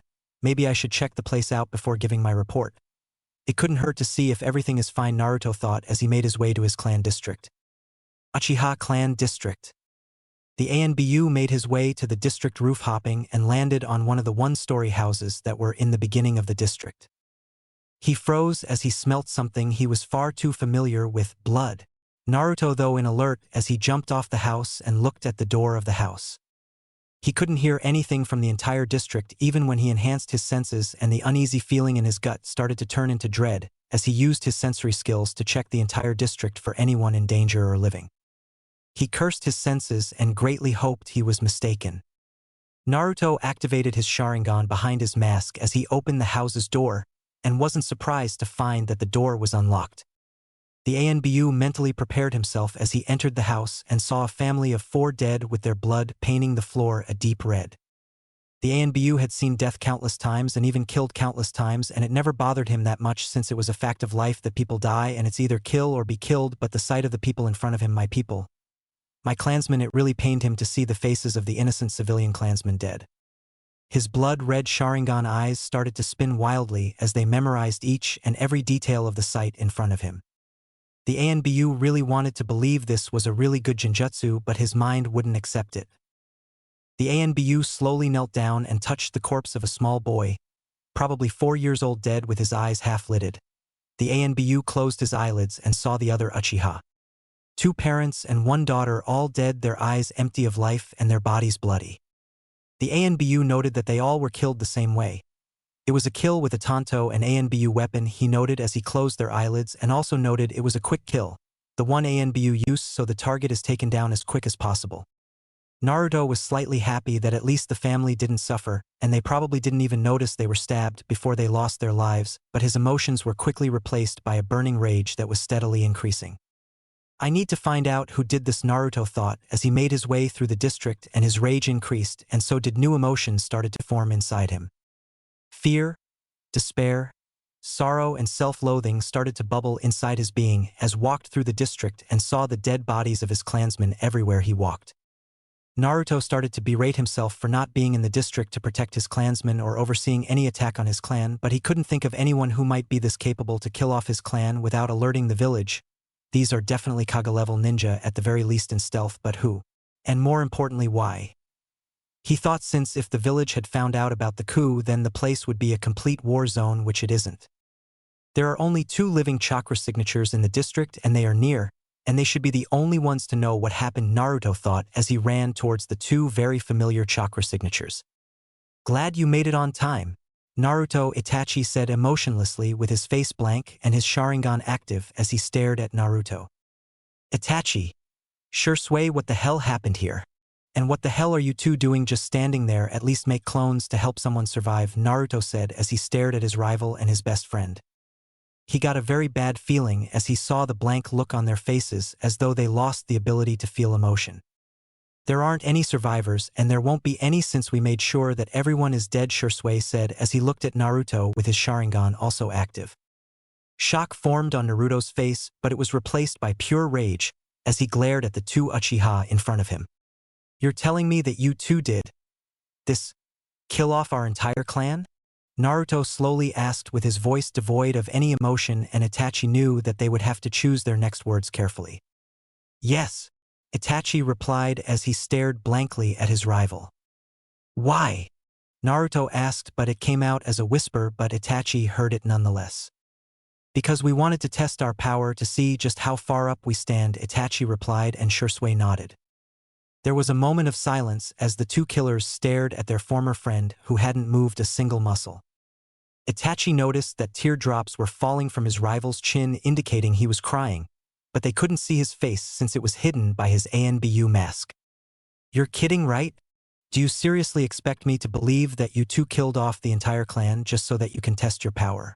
If that was the case, then you would have come after me. Not the clan, since we know who is the strongest from the 3 of us, Naruto said as he removed his mask since it got wet from his tears, and he glared at his former friends as tears streamed down his face.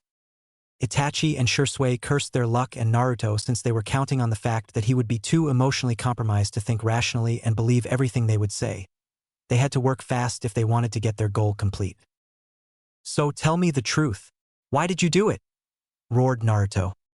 Silence and blank stares was all he received as he clenched his teeth in anger and thought of a reason why they would do what they did. After a small moment of silence, his eyes widened as he came to the most probable conclusion of the reason for their actions. Why you two were spies for the village, weren't you? Why would you choose the village over your own clan? Naruto asked, perplexed at friend's actions. Itachi closed his eyes and sighed internally. You wouldn't understand, Naruto. There are thousands of lives at stake, and we couldn't allow war to break out again. Naruto shook with rage at the words. Wouldn't understand? You're the one that doesn't understand, Itachi. You gave up on your own family and blood over some strangers that would kill you any chance they get just so they may further their needs and ambitions. He roared. Naruto, you haven't seen some of the things we did because of the Third Ninja World War. It isn't something we want to happen once again. It needed to happen. We had to sacrifice 100 to save 1,000, Shursui said in monotone. Naruto felt his entire body burning like a fire jutsu. The rage was burning inside his very being. So you killed 100 of your own family to save 1,000 strangers. What the hell is wrong with you two? Didn't we go through the plan in the meetings? We would have succeeded, and there wouldn't have been any bloodshed, and the village could have improved with new leadership. The possibility of failure existed, Naruto. We couldn't afford it, Itachi finally said with a solemn voice. Naruto lowered his head a little so his bangs were shadowing his eyes, and then he chuckled lightly. It was a hollow, painful, and disturbing chuckle. You know, I don't think you two would have done this if you had been through the loneliness and pain went through, Naruto said with a hollow voice. Shursui raised an eyebrow slightly in interest since he didn't know about Naruto's life before he was adopted. I was born an orphan with no known parents. I was left to rot in one of the low-class orphanages where I was barely looked after. I didn't have any friends since I used to get in a lot of fights. The loneliness of not having anyone to care for you. The pain you feel when you look at other kids going around with their parents and siblings as they chat, argue, and be happy while caring for each other. The fact that you'll never have something similar. The truth that there won't be anyone to praise you for your existence and take pride in it. You would never understand that feeling, Itachi, Shursui. You both were raised with loving families that looked after you and got you everything you ever wanted. Tell me, have you ever felt lonely? Naruto asked in a hollow voice as flashes of his childhood ran through his eyes. Both Itachi and Shursui wanted to end this conversation now since Naruto was right. They never felt lonely and were always looked after and loved. Even when they killed their respective parents, they were told that they respected their decision and would always love them. Did they take the love they were given for granted?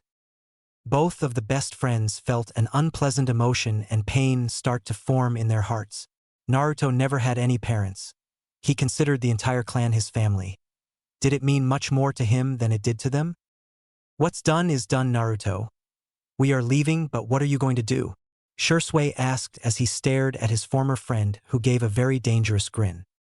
Oh, don't mind me, I'm just going to burn the village to the ground for taking my family from me, Naruto said with a bloodthirsty grin, and both Itachi and Shursui could feel the bloodlust, rage and hatred rolling off of Naruto in waves. We can't allow you to do that, Naruto, Shursui said dangerously, and Naruto's grin widened further, which made Shursui feel as though he was looking at the devil himself. You both know I can beat you both, so don't make you kill off the last of my family. The only reason I'm sparing you is that you were probably manipulated to an extent by the village and elders, so I can't completely blame you for your actions, Naruto said as he stood up straight, his tears gone and grinned bloodthirsty. We have no choice, looks like we have to use it, Itachi thought with sorrow since he hadn't planned on using it on his rival. Itachi sighed as he closed his eyes. I'm sorry it had come to this, Naruto. We were hoping not to resort to this, but we have no choice. As he finished, Itachi reopened his eyes, and instead of his regular Sharingan, he had something different. His Sharingan was designed with 3 evenly spaced curves spiraling around the pupil. Naruto stared, surprised that his rival had awakened the legendary Manjikyu, Shit. It can't be this strong. Naruto thought as his Sharingan lost the battle of Genjutsu against his rival. Itachi could never have used Genjutsu on me with his Sharingan, and even if Shursui helped him.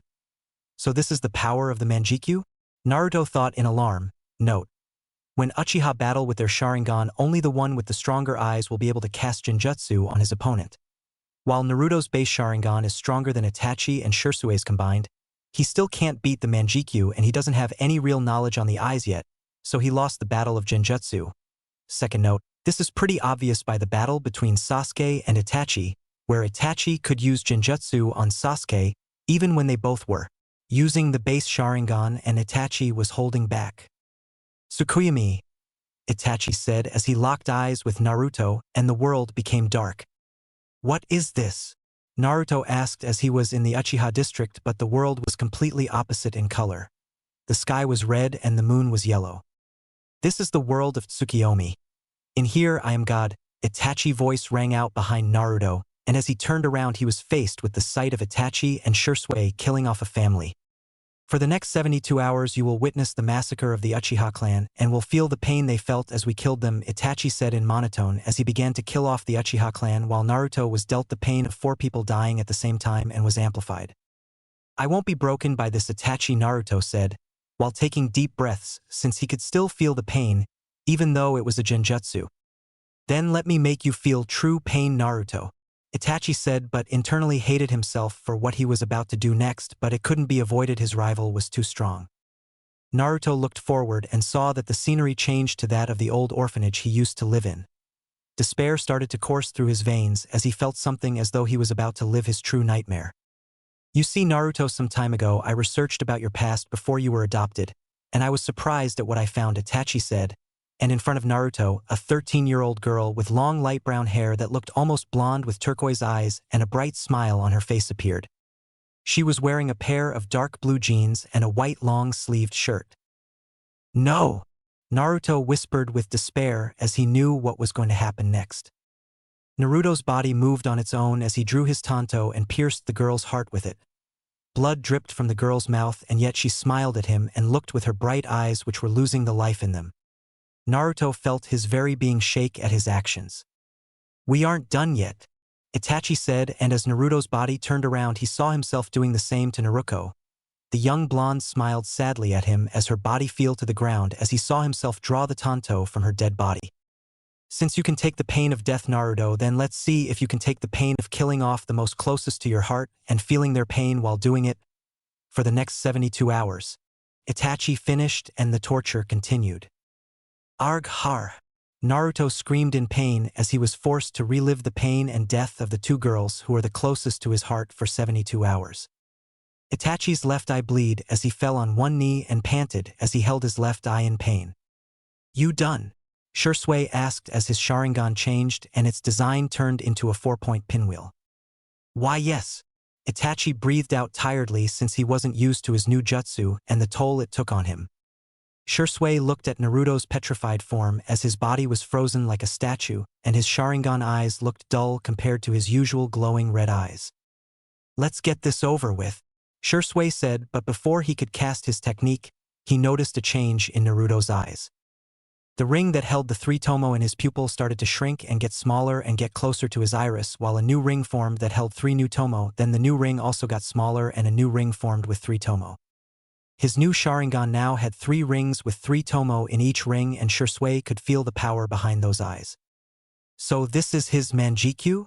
Shursui thought, but was greatly surprised when Naruto's new Sharingan started spinning, and the tomo started to change shape and form into 3 evenly spaced curves like Itachi, but between the curves was 3 more bladed curves. It looked like 6 curves, but 3 even, while the other 3 bladed and edged. The curves were all evenly balanced, and in between both the 2 even and bladed curve was a tomo. I'll put a link to the picture soon, but till then imagine something akin to Itachi's MS but with 3 tomo and 3 bladed like curves mixed in. Impossible. How could his Sharingan evolve? And his Manjikyu, its power, it's amazing, I can feel it growing. I have to use my Kodo Amatsukami before his Sharingan fights back, Shursui thought hurriedly as he activated his jutsu.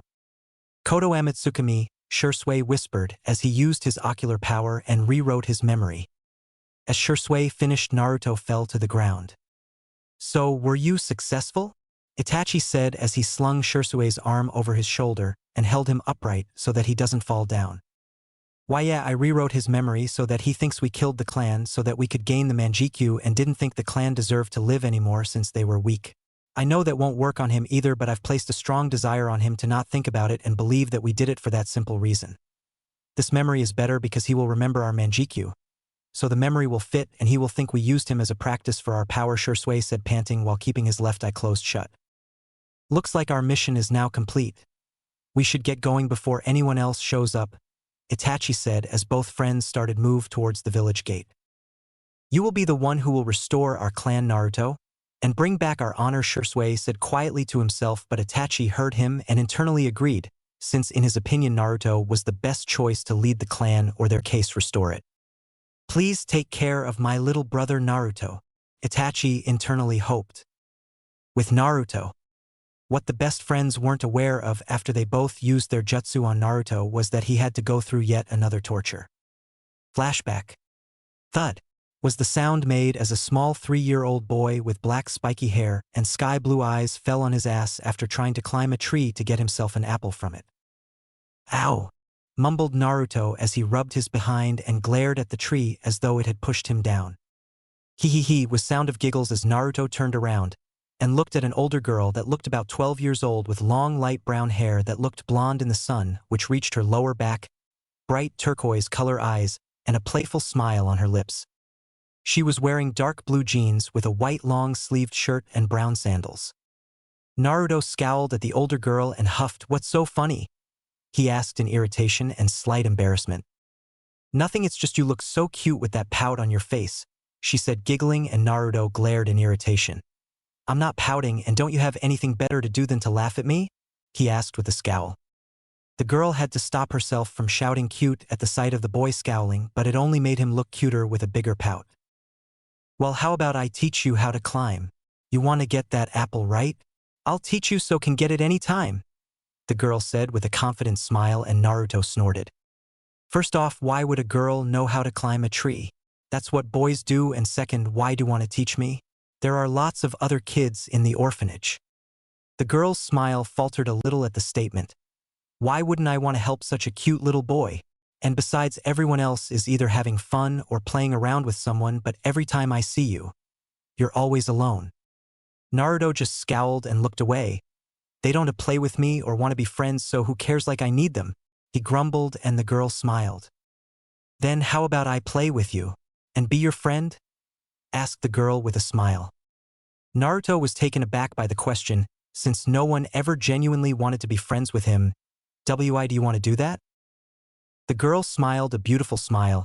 Because I see a cute little boy that needs help and I want to help him, and besides, isn't it common sense to help someone in trouble when you can? Naruto nodded dumbly as the girl began to climb up the tree and told him how to do it while climbing. I'm Naruto, what's your name? He introduced himself and asked the older girl. The girl smiled at him. It's Mia, but call me Nasan, okay? The sun blinded his vision as he looked up a tree. When he could see again, he was staring at the dead eyes of the same girl who became his first friend and was like a sister to him. He looked at the corpse for what felt like hours as he held her close to his body. I'm so sorry, Nasan. If only I was stronger, then this wouldn't have happened, cried a younger Naruto as he held the girl's dead body close. What happened here? Asked an enraged voice as an Uchiha police officer entered the room and was shocked to see a 4-year-old boy holding an older girl close to him. What shocked the police was the blood-red eyes with 3 tomo spinning wildly inside, which glowed as the boy cried. So that large chakra spike was from the boy, concluded the police as he saw the dead body of a non-clan Chunin ninja. This boy, his chakra is nothing like I've ever felt before, though the police in surprise as he came closer and inspected the girl and sighed as he checked her pulse and saw the strangle marks on her throat. Boy, I am sorry, but she is dead. Naruto choked a sob as buried memories and emotions flooded his mind. He always thought he was strong physically, mentally, and emotionally, and that emotions would never affect him much, but all he was doing was suppressing them. He felt miserable and powerless as back when he first lost his most precious person to him, and now his clan who had accepted him with open arms. His vision went back to the orphanage as he stared at the beautiful young girl in front of him as she called him, Naruto, Naruto, Naruto. His eyes opened as he stared at ocean blue eyes filled with worry and fear and on the verge of tears. You're all right, the young blonde yelled as she hugged the now conscious ANBU as he stared blankly in front of him. Naruto was on the verge of tears and hugging him while yelling he was all right, and Sasuke was crying as in a corner mumbling about his parents. Both children in their fear and despair overlooked the new design of the ANBU's Sharingan as it radiated power, but were hidden to the world as he closed his eyes shut. Looks like your Genjutsu failed, Shursui, and it only resurfaced memories I wanted buried. And you just made my flames of hatred stronger. This damned corrupted village let the Uzumaki die, killed the Uchiha, and took away my first precious person. This place is rotten to the core. Itachi, Shursui, you both gave your loyalty to the wrong side. This corrupted village is going to burn to ashes, from the inside out, and no one will stop me. Naruto thought with rage and hatred, but didn't let it show on his face. I'm okay, Naruto, sorry for worrying you, he said as he hugged her close to himself. You're the only precious person I have left in the world, and Sasuke is the only family I have left. I swear this time I won't let even the gods harm you, Naruto thought with anger. Naruto deactivated his Sharingan and looked at the Hokage monument. My hatred will burn down everything to ashes, he thought as he glared at the Hokage faces. Chapter 8. After the massacre. Last time. My hatred will burn down everything to ashes, Naruto thought with rage and hatred. Continue. The sound of sniffling stopped him from his raging thoughts, and he looked at the young blonde girl hugging him and couldn't help but smile despite having the strong urge to start a massacre himself. I'm okay, Naruto, but what about you? Are you hurt? Naruto asked as he looked at the young blonde stop sniffling and look at him. No, I'm fine. Me and Sasuke came late today from the training grounds, and when we got here, everyone was dead and why you were unconscious, answered the blonde as she rubbed eyes to wipe off the tears. What time is it then? asked Naruto as he looked at Sasuke, who was on the ground still in shock and sighed, seeing he was at least physically all right. "It's around 10, answered the blonde, and Naruto's eyes widened in surprise. "I was only out for half an hour. Then what are those chakra signatures doing here? They are all Jonin level and I don't recognize them either. Need to find out who are they," Naruto thought in alarm as he got up and steadied himself. "Naruto, I want you and Sasuke to go with my shadow clones. I need to check something and I want to be sure that you two are safe. I'll be back as fast as I can," Naruto ordered as he made 4 sealess shadow clones, and the clones' body flickered them away to the secret clan bunker to hide them. "Now then, let's see who are these guys," Naruto said to himself as he ran towards the chakra signatures that were well hidden but not well enough. Naruto got to the chakra signatures as fast as possible, and the sight he arrived at made his blood boil. 3 ninjas wearing ANBU gear, but the main difference was their masks were blank and they were using medical ninjutsu to steal the eyes of his clan members. "Root!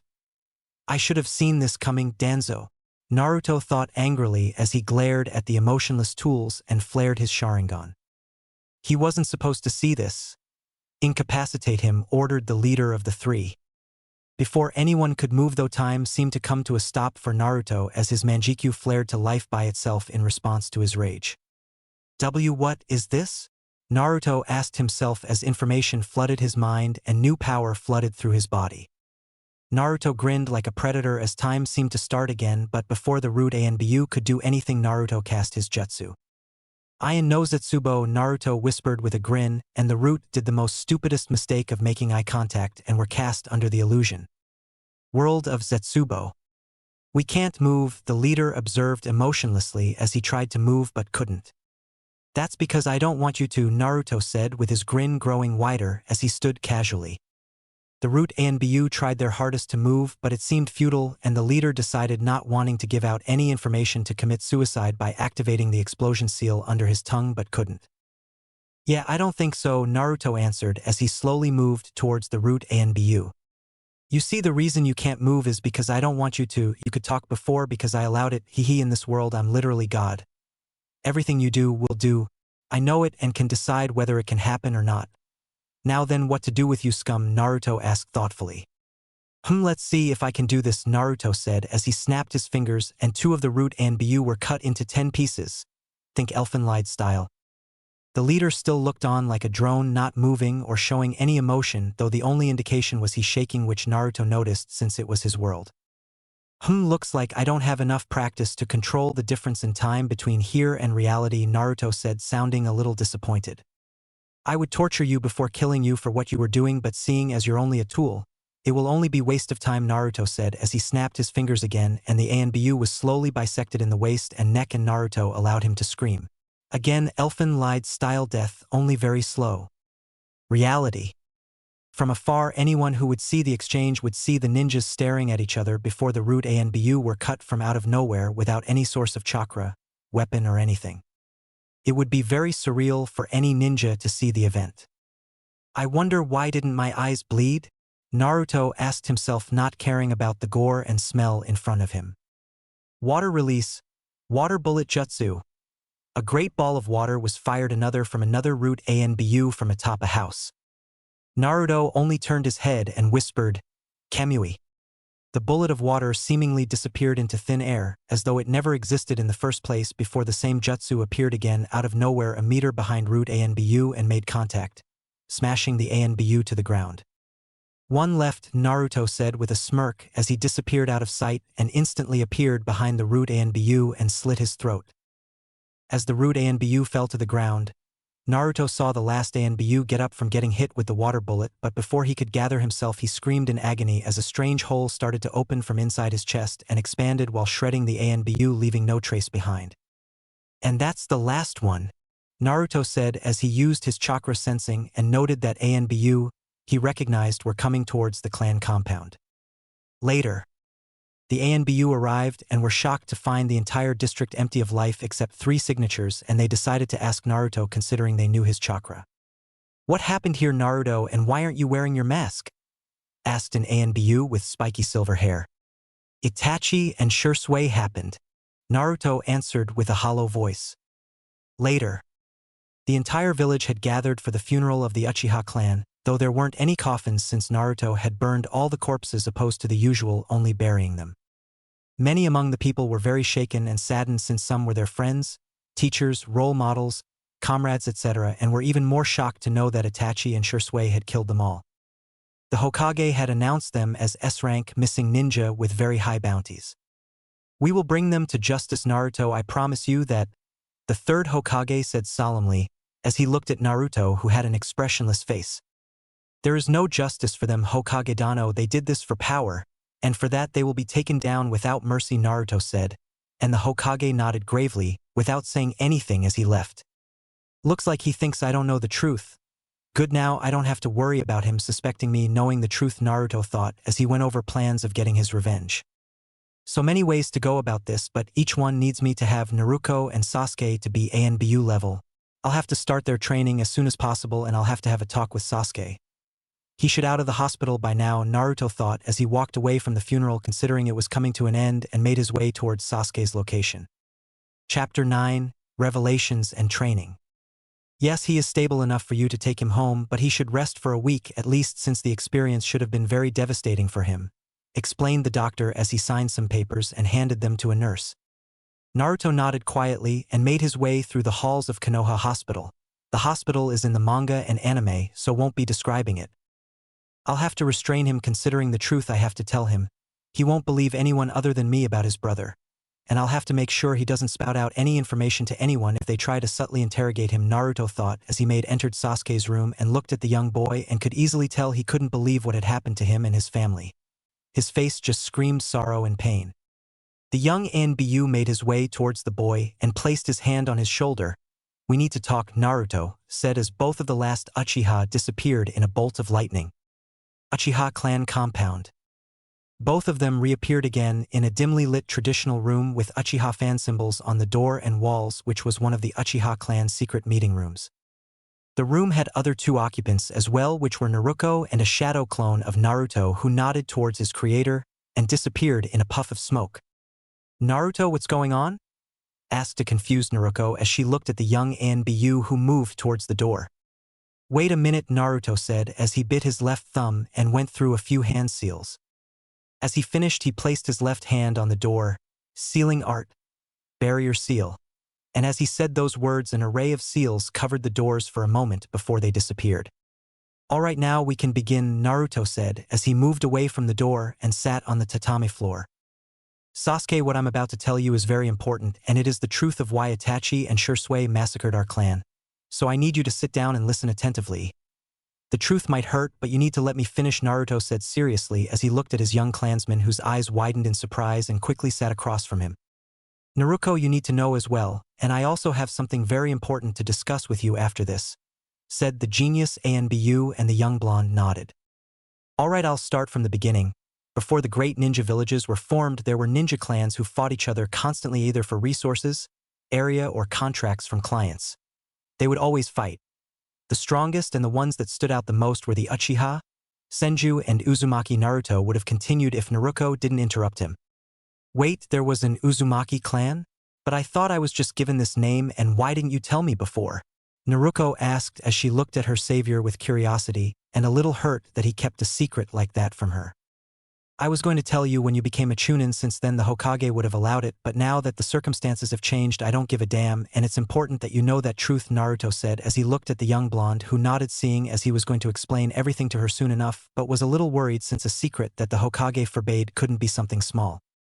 "All right, like I was saying, they were the top 3 clans, you could say, but the Uchiha and Senju fought endlessly. Way too many lives were lost in their battles, and the most strongest among them was Madara Uchiha and Hashirama Senju. They were the best, but it was clear that if Hashirama ever lost or died, then there wouldn't be anyone to stop Madara from wiping out the Senju. Later on, when Hashirama got tired of the endless battles, he decided to make peace with the Uchiha, which led to the formation of the Hidden Leaf Village. Time passed and the Senju slowly died out, but their teachings didn't. Though some of teachings became corrupted, you could say, and slowly the village became arrogant and power-hungry. One of the main and horrible acts would be the wiping out of the Uzumaki clan. As Naruto said it, both the young academy students' eyes widened in shock. "What? Why?" Naruto asked in anger and shock, but Sasuke had an idea as to why. Simple, the Uzumaki had made their own village, the village hidden in the whirlpools, and since they didn't have so many battles their numbers were in the thousands and they became a threat to the Leaf, even though they always were their allies. So the Leaf betrayed them by giving away the village secret entrances and defenses to Kumo, Iwa and Kiri. It was a bloodbath. Very few survived since the three villages had brought in their Jinchuriki, and with their help Whirlpool was wiped out. I found this out after I raided one of the root facilities. I'll explain what root is later, but on to the more important part. Naruto took a breath to calm down and looked at both Sasuke and Naruto in the eyes with complete seriousness. Our clan saw that the village was becoming arrogant and wasn't headed in a proper direction. If it continued then they were sure that there would be war again soon which we wouldn't win. So we decided to stage a coup but failed since there were two moles for the village. Those were Itachi and Shursui, Naruto said, and Sasuke's eyes widened. He instantly got a dreadful feeling of what he was about to hear next. Itachi and Shursui loved the clan, but their love for the village was more so when the Hokage ordered it, they killed off the clan. Why? Sasuke asked almost breathlessly since he couldn't comprehend as to why his brother would betray his own people. Simple, they knew that if some were spared then they would leave the village which would result in them losing the Sharingan, so they decided to kill off the rest and keep someone who could restore the clan so to speak, and that was me. My Sharingan and skills were much better than Itachi and Shursui's, so I was chosen to restore the clan for Konoha even though I was supporting the coup. They planned it in a way so that I wouldn't be in the village when it happened and make it look like it was Itachi and Shursui's fault and not the village's. Naruto finished somberly, and as he looked at Sasuke, he could understand the disbelief in his eyes. But if that's true then why didn't he kill me? Sasuke asked desperately. Naruto sighed at the question since he didn't really know why. Maybe it was because he wasn't in the area and got lucky since Itachi had to leave by the time he arrived. He couldn't really tell since Itachi killed off everyone, even his own parents. I don't really know why. Naruto told me you both came late because you were practicing taijutsu, so I think you got lucky and weren't there when it happened, and by the time you came Itachi had probably left. And as Naruto finished, Sasuke could feel fear, relief, but most of all burning hate boiling inside his body. He was spared because he was lucky, but worst of all was that his brother betrayed his clan, family, and was going to kill him too.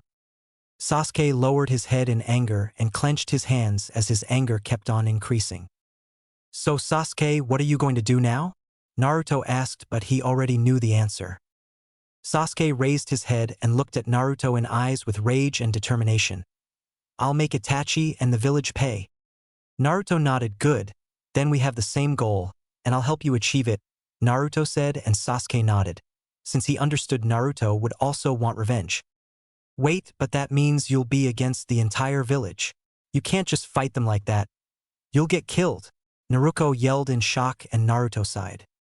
True, there is strength in numbers even if the quality is low, but that's why I'm going to train you two to help me and survive, said Naruto, and Sasuke nodded acceptance, while Naruto seemed unsure. Naruto sighed as he looked at the young blonde who seemed more scared than sure, but it was logical since going up against the strongest military village in the world with just two people doesn't seem very reassuring. Naruto, there are some things you should know first of all about your parents, Naruto said, and Naruto felt herself stop breathing at the mention of knowing her parents, since it is every orphan's dream to find out who their parents are. Your father was easy to figure out, but your mother was a little difficult since their marriage was done in secret. Nonetheless, your father is Minato Namikaze, the fourth Hokage, and your mother is Kushina Uzumaki, the heiress of the Uzumaki clan. As he finished, both Naruto and Sasuke's felt shock for the umpteenth time that day. How, but if I'm the daughter of the Hokage, then why didn't anyone tell me? Naruto asked in shock and sorrow, but inside she felt a little happy knowing she was the daughter of two great people. It's standard procedure to seal a tailed beast inside a child who is related to the Hokage or someone in high position in order to keep them loyal, and if not possible then they're sealed inside any child that can hold the tailed beast. You're the daughter of the Hokage and an Uzumaki, thus making you the perfect candidate for the sealing, Naruto explained and waited for the question. What are tailed beasts? Sasuke asked curiously. Beings of pure yokai that can cause massive destruction and can't be killed. There are only 9 in the world, and the 9-tailed and strongest is the Kyuubi that is sealed inside you, Naruto said slowly to let the young blonde absorb the information, and saw her shaking in shock. Naruto quickly moved and hugged the young blonde close to himself to calm her down. Why me? Naruto asked as tears started to form in her eyes. It was probably the only choice since the QB couldn't be killed and you were the only one available to him for the sealing. Either that or everyone in the village would have been killed, me, Sasuke, Mikoto Obasan, everyone. If it weren't for you we wouldn't be here. You saved us all, and even the Hokage asked the village to treat you as a hero you are as his last wish, but that was ignored by the majority of the village. Naruto explained and felt that the young blonde was calming down a little from his words. What about my mother? Is she alive? Naruto stuttered to ask the question and Naruto sighed sadly. I'm sorry, but she died that night due to blood loss, Naruto answered, and the young blonde began to cry silently.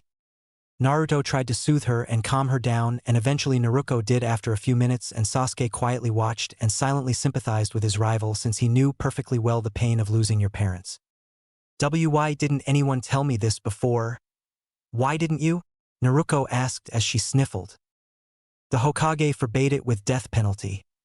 I only knew of your sealing at first. I figured out about your heritage and parents later on. I was going to tell you this later, but seeing the circumstances it would better if you knew the truth, so no one fools you with lies. Then is that it? I'm just a weapon to the village? Naruto asked almost hopelessly. To the village you are, but to me you're my most precious person in the world, and I'm not going to let this village or anyone else hurt you, Naruto said with burning determination as he looked at Naruto, who felt her heart warm up at the words. Naruto, I don't know if you want to destroy this village for what it's done. And if you don't want, then it's Naruto would have continued if he wasn't interrupted again. I'll do it. I'll help you and Sasuke take down this village, Naruto said determined, and Naruto smiled at the young blonde for her determination, but inside he felt like shit having to train two kids in order to take down a corrupt village which would no doubt end in a bloodbath. Well then guess we have a lot of training to do if we want to take this place down, Naruto asked, and both Naruto and Sasuke nodded. 1 month later. Come on, is that all you've got? Move faster. You still have 2 more reps to complete, Naruto ordered, and Naruto and Sasuke groaned in protest while their bodies ached in pain and agony. After the shocking truth was revealed to them, both Naruto and Sasuke decided to help Naruto take down the leaf. Both of them had their own reasons. While Naruto didn't want to destroy the village that her father sacrificed his life for. She couldn't ignore the fact the leaf sold out her mother's village and disrespected his last wish, and the last nail on the coffin was the massacre of the Uchiha. They were the only people in the village that respected and liked her and weren't afraid to show it. Killing them off and wanting to use Naruto as a tool made her decision to destroy the corrupted village that will destroy more lives if left alone. Sasuke's reason was simple. He wanted revenge on the village for destroying his clan, but most of all his brother, who chose the village over his own family, and was going to kill him too if he weren't lucky to not be there. Knowing that his life would have been over that night made his blood boil. He wasn't strong enough to protect anyone. He isn't strong enough to protect anyone even now. If his brother wanted to kill someone, he wouldn't be able to stop him. While the determination of both the young ninja was admirable, it wasn't enough against the ridiculous training regime they were going through right now. Do you seriously think you two can beat any capable ninja with the level you are at now? Then let me tell you, you can't. That ninja would destroy you. Me and Itachi had to go through training that was way harder than this when we were your age, and we did all of it with stride. If you want to beat anyone in life, then you have to train harder, better, longer than them, and if you can't, then you'll lose.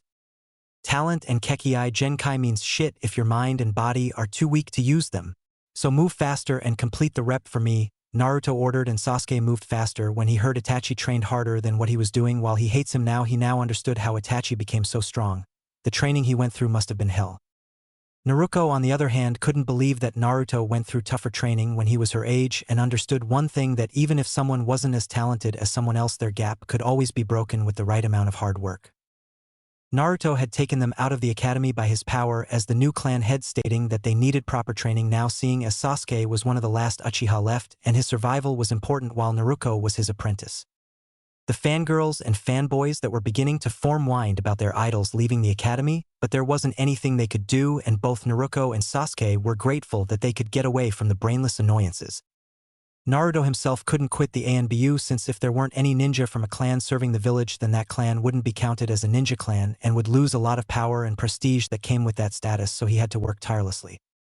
Though he only started taking on special missions that didn't need him to be out of the village for too long, and only took the most dangerous and high-paying missions that involved killing off dangerous ninjas or stealing documents from the most tightly guarded places.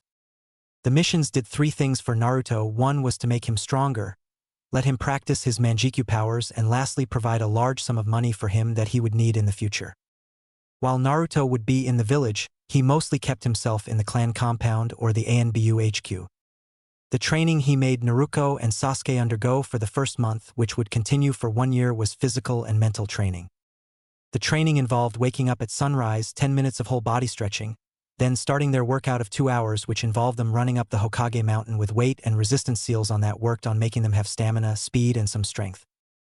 Then next was strength exercises that involved different forms of push-ups and other strength-building exercises that didn't buff them up but rather make their muscles denser and push their limits to the max. Then they were forced to do a 20-minute sparring session with Naruto in which they would get their asses kicked, but it also helped them to gain pain tolerance while gaining fighting experience at the same time. After the sparring session, they would get a break in which they would get their breakfast, which consisted of a breakfast that Naruto would make that was high in protein and carbs for them. After breakfast, they would do mental exercises that consisted of either solving puzzles, mazes, or do genjutsu detection to help them always be prepared and ready for any situation. After that, they would get a couple of hours of their own free time, while Naruto made sure to spend some time with them. In the evening, they would do strenuous physical exercises that pushed their bodies to the limit again. This training regime has continued to over a month, and it was steadily getting the results that Naruto wanted. Sasuke's chakra reserves had increased about half his entire reserves, and his stamina had increased by 1/3 his max. Naruto's taijutsu had increased dramatically, which combined with her amazing stamina reserves, made her a non-stop fighting machine. Sasuke himself couldn't be more grateful for the training, but what he appreciated more was the fact that Naruto treated him like his own little brother, which made his heart ache a little since Itachi never gave him the time of the day or train him or have fun with him. Even Naruto's incessant pranks made him feel like he hadn't lost everything, even though it got annoying sometimes. The three training together for over the month had not only gotten stronger but even formed bonds that would soon become unbreakable. 5 months later. It was sunrise, and both Naruto and Sasuke woke up almost automatically since the training had ingrained waking up early in their bodies, and both came out from their respective rooms after they did their morning rituals. After the first month of training, Naruto decided it would be better if they all moved into a bigger house, so they took one of the empty mansions that wasn't being used by anyone in the compound before and moved in. Though there was a little scuffle between Naruto and Sasuke when it came to who gets which room. But that aside, both ninja in training came to the luxurious living where Naruto was waiting for them while watching TV. "Good morning, Naruto/morning Naruto," greeted Naruto and Sasuke respectively. "Morning, you too. So ready for training?" Naruto asked the last part with a grin, and both Sasuke and Naruto sighed, since there was no secret that Naruto enjoyed watching them struggle through the hellish training. "Yes/yes," both replied tiredly. Even though they got used to the training somewhat, that didn't mean they liked it, but they couldn't argue with the results either. "Good. But since you two have been working so well on your physical training, I've decided that today you two will start chakra control," Naruto said with a wicked grin which sent shivers down Naruto and Sasuke's spines. "We're in for a lot of hellish training, aren't we?" Naruto asked, and Sasuke nodded shakily, not trusting his voice, since they both knew whenever Naruto made that face, then it meant hell for them. "Then let's begin," Naruto said almost sadistically, and the hellish training started with a whole new level of pain and agony.